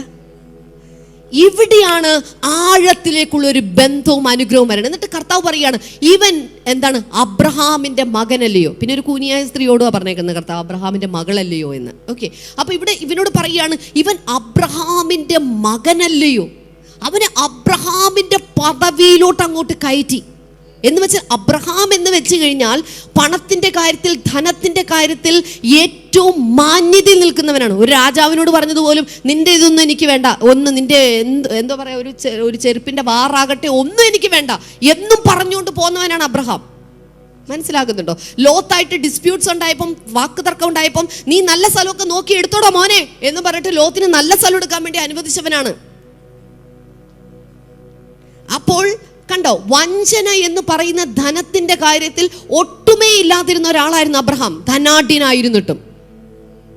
ആ ധനത്തിന്റെ മഹാത്മ്യത്തിനനുസരിച്ചിട്ട് അവന്റെ മകൻ എന്ന് പറഞ്ഞാണ് കർത്താവ് സക്കായിനെ വിളിക്കുന്നത്. നിങ്ങൾക്ക് മനസ്സിലാവുന്നുണ്ടോ ഞാൻ പറയുന്നത്? ആ മാനസാന്തരപ്പെട്ട് കഴിഞ്ഞപ്പോൾ വന്ന കാര്യം കണ്ടോ? ഹല്ലേലൂയ. എപ്പോഴും ഞാൻ ഇതിനകത്തൊരു ഫൈനാൻസിൻ്റെ ഒരു പ്രിൻസിപ്പിൾ കൂടി ഇതിൻ്റെ ഇടയിൽ കൂടെ പറയുകയാണ്. ഫൈനാൻസ് എന്ന് പറയുമ്പോൾ പണം ഉള്ളത് ഒരു പാപമല്ല, എന്നാൽ പണത്തെ സ്നേഹിക്കുന്നതാണ് പാപം. അടുത്തിരിക്കുന്ന ആളെ നോക്കിയിട്ട് പറ, പണം ഉള്ളത് പാപമല്ല. ഒന്നുകൂടി തിരിച്ചു പറയാം, പണക്കാരനാകുന്നത് പാപമല്ല, പണത്തെ സ്നേഹിക്കുന്നതാണ് പാപം. ഹല്ലേലൂയ. ചില ആളുകൾക്കൊക്കെ ചേർച്ചിൽ വരുമ്പോൾ ഇന്ന ആൾക്ക് ഭയങ്കര പണക്കാരാണ്, അവരുടെ പണമൊക്കെ ഇവിടെ എഴുതി തന്നിട്ട് ഈ പാവപ്പെട്ടവർക്കൊക്കെ കൊടുത്ത് എല്ലാവർക്കും അങ്ങ് ഈക്വലാക്കി. ഇതെന്താ കമ്മ്യൂണിസോ? ഇല്ല. ബൈബിളിൽ പുതിയ നിയമത്തിൽ ഒരുവൻ ധനവാനായിട്ടിരിക്കുന്നവൻ മോതിരിട്ടിരിക്കുന്നു, വേറൊന്ന് പാവപ്പെട്ടവൻ ഇരിക്കുന്നു എന്നൊക്കെ പറഞ്ഞുണ്ട്. സഭ അങ്ങനെ തന്നെയാണ്. നമ്മൾ ആ യാഥാർത്ഥ്യം മനസ്സിലാക്കണം. പക്ഷെ ഒരു യാഥാർത്ഥ്യം ഞാൻ തിരിച്ചറിഞ്ഞിട്ടുണ്ട്. പണത്തിന്റെ കൊതി, പണത്തിനോടുള്ള ആഗ്രഹം പാവപ്പെട്ടവർക്കും ഉണ്ട്, പണക്കാർക്കും ഉണ്ട്. അതുകൊണ്ടല്ലേ ടൈത്തിങ് ചെയ്യാത്തത് പാവപ്പെട്ടവരും പണക്കാരും. ഞാൻ പറയുന്നത് നിങ്ങൾക്ക് മനസ്സിലാവുന്നുണ്ടോ? അവര് ചിന്തിക്കുന്ന ഇതൊക്കെ ശരിയായിട്ട് കൊടുക്കാന്ന, പണത്തിന്റെ ആഗ്രഹം കൊണ്ടാ കൊടുക്കാത്തത്. അങ്ങനെ പണത്തെ സ്നേഹിച്ചാൽ അത് പാപമാണ്. പണക്കാരനായിരിക്കുന്നത് കൊണ്ട് ഒരിക്കലും പാപമല്ല. ഇത് മനസ്സിൽ എഴുതണം. നമ്മൾ ഒരുപക്ഷെ നമ്മുടെ തലമുറയിൽ, നമുക്ക് മുൻപുള്ള തലമുറകൾ പണമോ കാര്യങ്ങളോ ഒന്നും സമ്പാദിക്കാതെ ഒരു ഹെറിറ്റേജ് പോലെ, അല്ലെങ്കിൽ നമ്മുടെ ഫോർഫാദേഴ്സിൽ നിന്ന് നമുക്കൊന്നും കിട്ടാത്ത തലത്തിലായിരിക്കാം നിങ്ങളുടെ ഇപ്പോഴത്തെ ജീവിതം. പക്ഷെ ഇന്ന് പണത്തെ സ്നേഹിക്കാതെ, പണത്തിൻ്റെ കാര്യത്തിൽ അവനെ ഒരു ദാസനാക്കി വെക്കുന്ന മനോഭാവത്തിൽ നിങ്ങൾ ജീവിതം കൊണ്ടുപോകുകയാണെങ്കിൽ അടുത്ത 2 തലമുറ, ചിലപ്പോൾ നിങ്ങൾ ജീവിച്ചിരുന്ന് കാണും, ചിലപ്പോൾ കാണത്തില്ലായിരിക്കും, പക്ഷെ അടുത്ത 2 തലമുറയിൽ ഞാൻ പ്രവചിച്ചു പറയുകയാണ്, നിങ്ങളുടെ കുടുംബത്തിലോ നിങ്ങളുടെ നാട്ടിലോ ആർക്കുമില്ലാത്തത് നിങ്ങളുടെ കയ്യിലുണ്ടായിരിക്കും. ഹല്ലേലൂയ. കാരണം ഇന്ന് പണമുണ്ടായിരുന്നവരുടെയൊക്കെ ഫോർഫാദേഴ്സ്, അവരുടെ മുൻകാലങ്ങളിൽ ഉണ്ടായിരുന്നവർ പണക്കൊതിയന്മാരാകാതെ പണക്കാർ മാത്രമായിട്ടിരുന്നവരായിരുന്നു അവർ. അതുകൊണ്ട് അവരുടെ തലമുറ കിട്ടി. പിന്നെ തലമുറകൾ ഇനിയിപ്പോൾ എങ്ങനെയാണ് ഹാൻഡിൽ ചെയ്യണമെന്ന് എനിക്കറിയാൻ പാടില്ല. അവർ മര്യാദക്കല്ല ഹാൻഡിൽ ചെയ്യണമെങ്കിൽ നമ്മൾ രക്ഷപ്പെട്ടു, നമ്മളത് പിടിച്ചെടുക്കും. ഇല്ലല്ലോ കർത്താവേ. ഞാൻ ഇവിടുത്തെ ഇന്ത്യയിലെ വലിയ പണക്കാരുടെ പേരൊന്നും പറയണില്ല, മനസ്സിലായി? അവർ മര്യാദക്കല്ല അത് ഹാൻഡിൽ ചെയ്യുന്നെങ്കിൽ, പണക്കൊതിയന്മാരായിട്ടാണ് അത് ഹാൻഡിൽ ചെയ്യുന്നെങ്കിൽ, ഇന്ന് പണം കൃത്യമായി കൈകാര്യം ചെയ്യുന്ന, കറക്റ്റായിട്ട് ടൈത്തിങ് ചെയ്യുന്ന, അല്ലെങ്കിൽ ഗോഡ്സ് പോർഷൻ ഇടുന്ന, കറക്റ്റായിട്ട് ദൈവിക ക്രമത്തിൽ പണത്തെ കൈകാര്യം ചെയ്യുന്ന, അസൂയയും കണ്ണുകടിയും ഒന്നുമില്ലാതെ ദൈവം എന്നെ നടത്തും എന്ന് പറയുന്ന വിശ്വാസത്തോടെ മുന്നോട്ട് പോകുന്ന നിങ്ങളുടെ തലമുറയുടെ പോക്കറ്റിലും ബാങ്കിലും ഈ പണം വന്നു കയറിയിരിക്കും. അത് ദൈവത്തിൻ്റെ നീതിയാ. അത് കാരണം കർത്താവ് ഒരു ഭൂമിയെ ഉണ്ടാക്കിയുള്ളൂ. ഇതിനകത്ത് എത്ര സെന്റ് സ്ഥലമുണ്ടെന്നറിയില്ല. അതിൽ കൂടുതൽ സെന്റ് ഒന്നും ഉണ്ടാവണില്ലല്ലോ. ശരിയല്ലേ ഞാൻ പറയുന്നത്? ഒരാൾ വിറ്റ് അടുത്ത ആൾ കൊടുക്കും, ഒരാൾ വിറ്റ് കൈമറിഞ്ഞ് പോവുക. ഞാൻ വിശ്വസിക്കുന്ന കൈമറിഞ്ഞ് അത് ബ്ലെസ്സിംഗ് ടുഡേയിലെ വിശ്വാസികളിലേക്കും അവരുടെ തലമുറയിലേക്കും എത്തിച്ചേരും. പണത്തെക്കുറിച്ച് ശരിയായ കാഴ്ചപ്പാടുണ്ടായാൽ അത് നമ്മെ ഭരിക്കില്ല. അത് തികച്ചും എൻ്റെ ദാസനായിരിക്കും. ഞാൻ അതിനോട് പോകാൻ പറഞ്ഞ അവൻ പോകും, ഞാൻ അവനോട് വരാൻ പറഞ്ഞ അവൻ വരും. ഇത് നടപ്പാക്കിയിട്ട് പോടാന്ന് പറഞ്ഞാൽ അവൻ അത് നടപ്പാക്കിയിട്ട് പോകും. ബ്ലെസ്സിംഗ് സിറ്റി പ്രോജക്റ്റ് ചെയ്യടാന്ന് പറഞ്ഞാൽ അവൻ അത് ചെയ്തിട്ട് പോകും. അതുപോലത്തെ എൻ്റെ ദാസനാണ് പണം എന്ന് പറയുന്ന മനോഭാവമാണ് പണത്തെക്കുറിച്ച് നമുക്കുണ്ടാകേണ്ടത്. എത്ര പേര് ആമേൻ പറയും? ഹല്ലേലൂയ. സോ ഇവിടെ സംഭവിച്ചത്, മാനസാന്തരപ്പെട്ടു. ആര്? സക്കായി പണത്തിൻ്റെ കാര്യത്തിൽ മാനസാന്തരപ്പെട്ടു. ഇതുപോലെ തന്നെ നമ്മുടെ ജീവിതത്തിൽ മാനസാന്തരത്തിൻ്റെ അനുഭവം ഉണ്ടെങ്കിൽ മാത്രമാണ് ആ ഒരു റിലേഷൻഷിപ്പ് നമുക്ക് എന്ത് ചെയ്യാൻ പറ്റുള്ളൂ, കീപ്പ് ചെയ്യാനായിട്ട് പറ്റുകയുള്ളൂ. ഹല്ലേലൂയ. അടുത്ത ഒരു പോയിന്റ് കൂടെ ഞാൻ പറയുകയാണ്. എന്താ പറയുക? വിട്ടുകൊടുക്കുന്ന മനോഭാവം.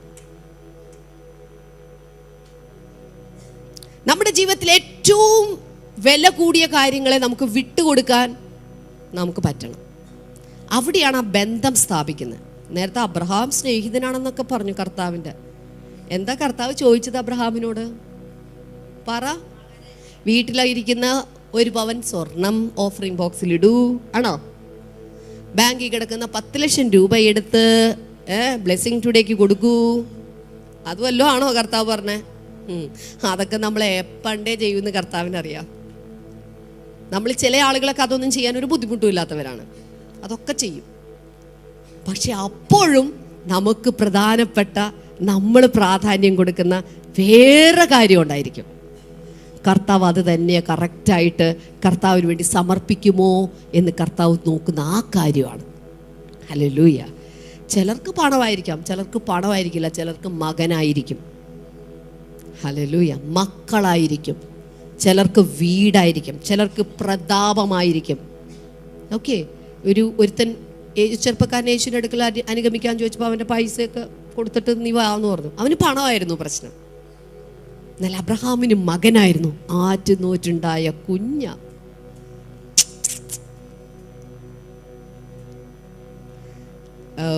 ഞാനിപ്പോഴും ചിന്തിക്കുന്ന ഒരു സാധനമുണ്ട്. നിങ്ങൾ അങ്ങനെ പറയുമ്പോൾ വേറെ തെറ്റായിട്ടൊന്നും നോക്കല്ലേ.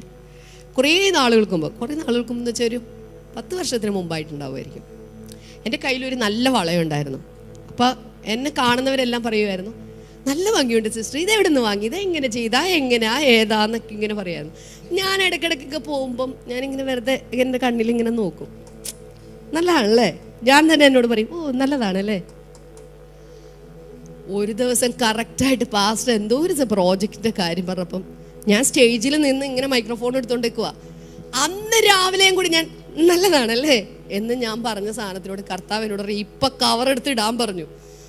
അതങ്ങ് ഇട്ട് കഴിഞ്ഞപ്പോൾ കിട്ടിയ ഒരു സമാധാനം ഉണ്ടല്ലോ, ഈ ലോകം മുഴുവൻ വെട്ടിപ്പിടിച്ചതിൽ കിട്ടിയ സമാധാനമാണ്. ചില സമയത്ത് ഇതുപോലെ നമ്മളെ സന്തോഷിപ്പിക്കുന്ന കാര്യങ്ങളുണ്ടാവും, നമുക്ക് അഭിമാനമുള്ള കാര്യങ്ങളുണ്ടാവും. ഓക്കെ.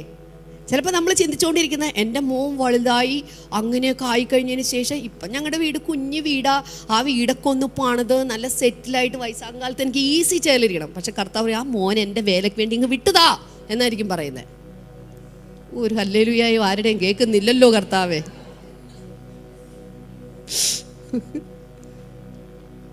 മനസ്സിലാകുന്നുണ്ടോ? ഷുഗറും പ്രഷറും ഒക്കെ പിടിച്ച് ആ ഈസി ചെയറിലിരിക്കുന്നതിനേക്കാൾ എത്ര നല്ലതാണ് നിങ്ങളുടെ മകൻ ലോക രാജ്യങ്ങളിൽ അനേകടങ്ങളിൽ കർത്താവിൻ്റെ വേലയോടുള്ള ബന്ധത്തിൽ നിൽക്കുമ്പോൾ നിങ്ങളെയും ഇതുപോലെ ഫ്ലൈറ്റിനൊക്കെ കൊണ്ടുപോകുന്ന എത്ര, അങ്ങനെയൊക്കെ ഒന്ന് സ്വപ്നം കണ്ടുകൂടെ? അങ്ങനെയൊക്കെ എന്ത് നല്ല ജീവിതമായിരിക്കും അത്. ഹല്ലേലൂയ. വിട്ടുകൊടുക്കണം നമ്മൾ.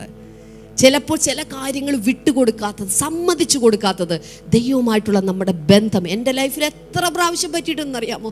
അവസാനം ഞാൻ കർത്താവെ സമ്മതിക്കുന്ന അപ്പാ എന്ന് പറഞ്ഞ് അങ്ങോട്ട് വിട്ടുകൊടുക്കുകയായിരുന്നു. അതൊക്കെ ഇങ്ങനെ പിടിച്ചു നിൽക്കും, മല്ല് പിടിച്ചു നിൽക്കും, ഒന്നും കേൾക്കത്തില്ല, കർത്താവിൻ്റെ ശബ്ദം ഒന്നും മനസ്സിലാവത്തില്ല.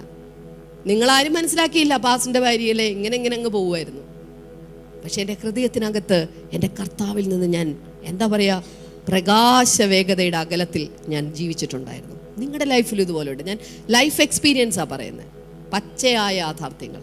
വെറും പച്ച മനുഷ്യരാണ് ഞങ്ങളും. അതുകൊണ്ട് ഞാൻ പറയുന്നത് വിട്ടുകൊടുക്കാനുള്ളത് അങ്ങ് വിട്ടുകൊടുക്കുക.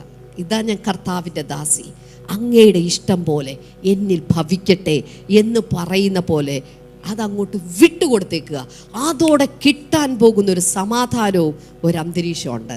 അതിനകത്താണ് നമ്മുടെ എന്താ പറയുക, ആ ആത്മീക തലത്തിൻ്റെ ഉയർച്ചയിൽ നിന്നുകൊണ്ടുള്ള ഒരു ഫെലോഷിപ്പ് നമുക്ക് കീപ്പ് ചെയ്യാനായിട്ട് സാധിക്കുന്നത്. പുസ്തകമെല്ലാം അടച്ചു വയ്ക്കാം, അത് സ്ഥലങ്ങളിൽ നമുക്കൊന്ന് എഴുന്നേറ്റ് നിൽക്കാം. ജീസസ്.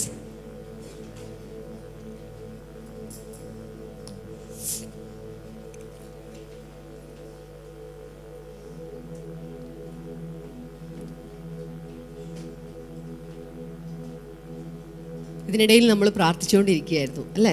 ഇടയ്ക്കിടയ്ക്ക് നമ്മൾ പ്രാർത്ഥിച്ചുകൊണ്ടിരിക്കുകയായിരുന്നു. എനിക്കറിയാം നമ്മളിങ്ങനെ ഒരുമിച്ച് ചേർന്ന് ഈ വർഷാവസാനത്തിൽ ഈ പ്രാർത്ഥിച്ച പ്രാർത്ഥനകൾ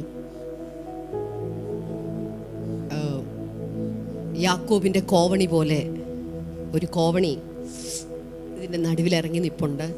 ആ കോവണിയിലൂടെ കർത്താവ് ഈ പ്രെയർ റിക്വസ്റ്റ് ഇങ്ങനെ കൊണ്ടുപോയിക്കൊണ്ടിരിക്കുകയാണ്. ഹല്ലേലൂയ. ഞങ്ങൾക്ക് വേണ്ടിയല്ല യഹോവേ, ഞങ്ങൾക്ക് വേണ്ടിയല്ല എന്ന് സങ്കീർത്തനത്തിലൊരു വചനമുണ്ട്. ഇന്നിപ്പോൾ നമ്മൾ കേട്ടതൊക്കെ നമ്മുടെ ഭൗതിക തലത്തിൽ നമ്മൾ നിന്നുകൊണ്ട് നേടിയെടുക്കുന്നതിനേക്കാളപ്പുറം നമ്മുടെ ആത്മീക തലത്തിൽ നമ്മൾ ആ ഉയർച്ചയിലേക്ക് കയറി കഴിയുമ്പോൾ നമുക്ക് വേണ്ടത് നമുക്കെടുത്തിട്ട് മുന്നോട്ട് പോകാൻ പറ്റുന്ന ഒരു ജീവിത രീതി, അങ്ങനെ ഒരു ലൈഫ് സ്റ്റൈൽ, അതാണ് കർത്താവ് നമുക്ക് വേണ്ടി വെച്ചിരിക്കുന്നത്. അതിന് വലിയ സ്ട്രെസ് വേണ്ട, സ്ട്രെയിൻ വേണ്ട, വെട്ടിപ്രാർത്ഥനകളൊന്നും വേണ്ട. വളരെ സിമ്പിളായിട്ട് ആ ദൈവഹിതത്തിൻ്റെ ആ ചക്രത്തിലേക്ക് നമ്മളങ്ങ് കയറി കിടന്നാൽ മതി. അല്ലെങ്കിൽ ആ ഒരു എന്താ പറയുക, ആ ഒരു സൈക്കിളിനകത്തേക്ക് നമ്മൾ കയറി കിടന്നാൽ മതി. കറക്റ്റായിട്ട് ഓരോ ഡെസ്റ്റിനേഷനിലേക്കും അത് കൃത്യമായിട്ട് എത്തിക്കോളും. ഹല്ലേലൂയ. ചില പ്രത്യേക ടൂർ ബസ്സുകളൊക്കെ പല രാജ്യങ്ങളിലുണ്ട്. ആ ബസ്സിൽ ഇത്ര രൂപ കൊടുത്ത് കയറി ഇരുന്നാൽ മാത്രം മതി. ഒരു മാപ്പും തരും നമ്മുടെ കയ്യിൽ. ഒരു ഡെസ്റ്റിനേഷനിൽ നിന്ന് അടുത്ത ഡെസ്റ്റിനേഷനിൽ അറിയിപ്പുണ്ടാവും, കാര്യങ്ങളുണ്ട്. അവിടെ ഇറങ്ങുന്നു, അവിടെ ഇറങ്ങുമ്പോൾ കാണുകളൊക്കെ കാണുന്നു, ചിലപ്പോൾ കോഫിയും കിട്ടുന്നു, അടുത്ത സ്ഥലത്തോട്ട് പോകുന്നു, അടുത്ത സ്ഥലത്തോട്ട്. കറക്റ്റായിട്ട് ആ ഡെസ്റ്റിനേഷൻ പ്ലാൻ ചെയ്ത് വെച്ചിരിക്കുക ഒരു കമ്പനി. ആ ബസ്സിനകത്ത് മാത്രം ഒന്ന് കയറിയാൽ മതി. ആ ചലനത്തിനകത്ത് പോകാൻ നമ്മളൊന്ന് സമ്മതിച്ചാൽ മതി. ഒരു സ്ഥലത്ത് നിന്ന് അടുത്ത സ്ഥലത്തേക്ക്. 30ാമത്തെ വയസ്സിൽ ഇന്ന സ്ഥലത്ത് എത്തിച്ചേരും, 32ൽ ഇവിടെ എത്തിച്ചേരും, 55ൽ ഇവിടെ എത്തും, 70ൽ ഇവിടെ എത്തിച്ചേരും, 75ൽ ഇവിടെ എത്തിച്ചേരാൻ പോകുന്നത്. കർത്താവ് കൃത്യമായി ഏറ്റവും മഹത്തായിട്ടുള്ളൊരു പ്ലാൻ കർത്താവ് ചെയ്തു വെച്ചിട്ടുണ്ട്. അതിൻ്റെ മേളിൽ നമ്മൾ ഒരു ടെൻഷനും എടുക്കണ്ട. ആ ബസ്സിനകത്ത് ചുമ്മാ കയറിയിരുന്നാൽ മതി. ദൈവഹിതത്തിൻ്റെ ആ ബന്ധത്തിലേക്ക്, ആ ചക്രത്തിനകത്തേക്ക്, ആ സൈക്കിളിനകത്തേക്ക് പോകാൻ നമ്മളെ തന്നെ വിധേയപ്പെടുത്തിയാൽ മതി. സമയത്ത് സമയത്ത് സമയത്ത് എത്തിച്ചേരേണ്ട ഓരോ സ്ഥലത്തും അവൻ എത്തിച്ചേർന്ന് ഒടുവിൽ ഹാനോക്കുമായി സംസാരിച്ച് നീ എൻ്റെ വീട്ടിലേക്ക് വാടമോനെ എന്ന് പറഞ്ഞു കൊണ്ടുപോകുന്ന പോലെ കർത്താവ് നമ്മളെ അങ്ങോട്ട് കൊണ്ടുപോയിക്കോളും. ഒരു സ്ട്രെയിനുമില്ലാതെ, ഒരു സ്ട്രഗിളുമില്ലാതെ, ആർക്കും ഒരു ഭാരവുമില്ലാതെ, ആർക്കും ഒരു വേദനയുടെ ഓർമ്മകൾ പോലും കൊടുക്കാതെ. Oh Jesus Lord. കൈകൾ രണ്ടും ഉയർത്തിപ്പിടിച്ചുകൊണ്ട് അല്പനിമിഷം കൂടെ ദൈവസന്നിധിയിൽ ഇപ്പോൾ നിങ്ങൾക്കായിട്ട് പ്രാർത്ഥിക്കുകയാണ്. നിങ്ങൾക്ക് വേണ്ടി പ്രാർത്ഥിക്കുക. നിങ്ങളുടെ മക്കളെ ഇപ്പോൾ ഓർക്കല്ലേ, നിങ്ങളുടെ വീട്ടുകാരെ നിങ്ങൾ ഓർക്കല്ലേ, നിങ്ങളുടെ കൂടെ നിങ്ങളോട് പ്രാർത്ഥനാ വിഷയങ്ങളൊക്കെ പറഞ്ഞു തന്നത് അതെല്ലാം മറക്കുക. അതെല്ലാം ഇന്നത്തെ നിങ്ങൾക്ക് വേണ്ടിയിട്ടുള്ള ഈ സമർപ്പണ പ്രാർത്ഥനയിൽ നിങ്ങൾ ചില അധികാരത്തിലേക്കും വാഴ്ചയിലേക്കും ഉന്നത നിലവാരത്തിലേക്കും നിങ്ങൾ കയറുമ്പോൾ, ഹല്ലേലൂയ, ഞാൻ വിശ്വസിക്കുകയാണ് നിങ്ങളോട് പ്രയർ റിക്വസ്റ്റ് ഒരാൾ പറഞ്ഞു കഴിയുമ്പോൾ തന്നെ അപ്പുറത്ത് അത്ഭുതം നടക്കും. ഹല്ലേലൂയ. കാരണം ഒറ്റ കൽപ്പനയിലാണത് സംഭവിക്കുന്നത്. പരിശുദ്ധാത്മാവേ, ഇപ്പോൾ ഈ ജനത്തെ കർത്താവേ ആ കൂട്ടായ്മയുടെ അടുത്ത തലത്തിലേക്ക്, ആഴത്തിലുള്ള ആ കൂട്ടായ്മ ബന്ധത്തിലേക്ക് പരിശുദ്ധാത്മാവേ ഇപ്പോൾ ഇവരെ കയറ്റുവാൻ തുടങ്ങണമേ. പരിശുദ്ധാത്മാവേ, ഇവരെ കയറ്റുവാൻ തുടങ്ങണമേ. പരിശുദ്ധാത്മാവേ. Oh Jesus Lord. ഹല്ലേലൂയ.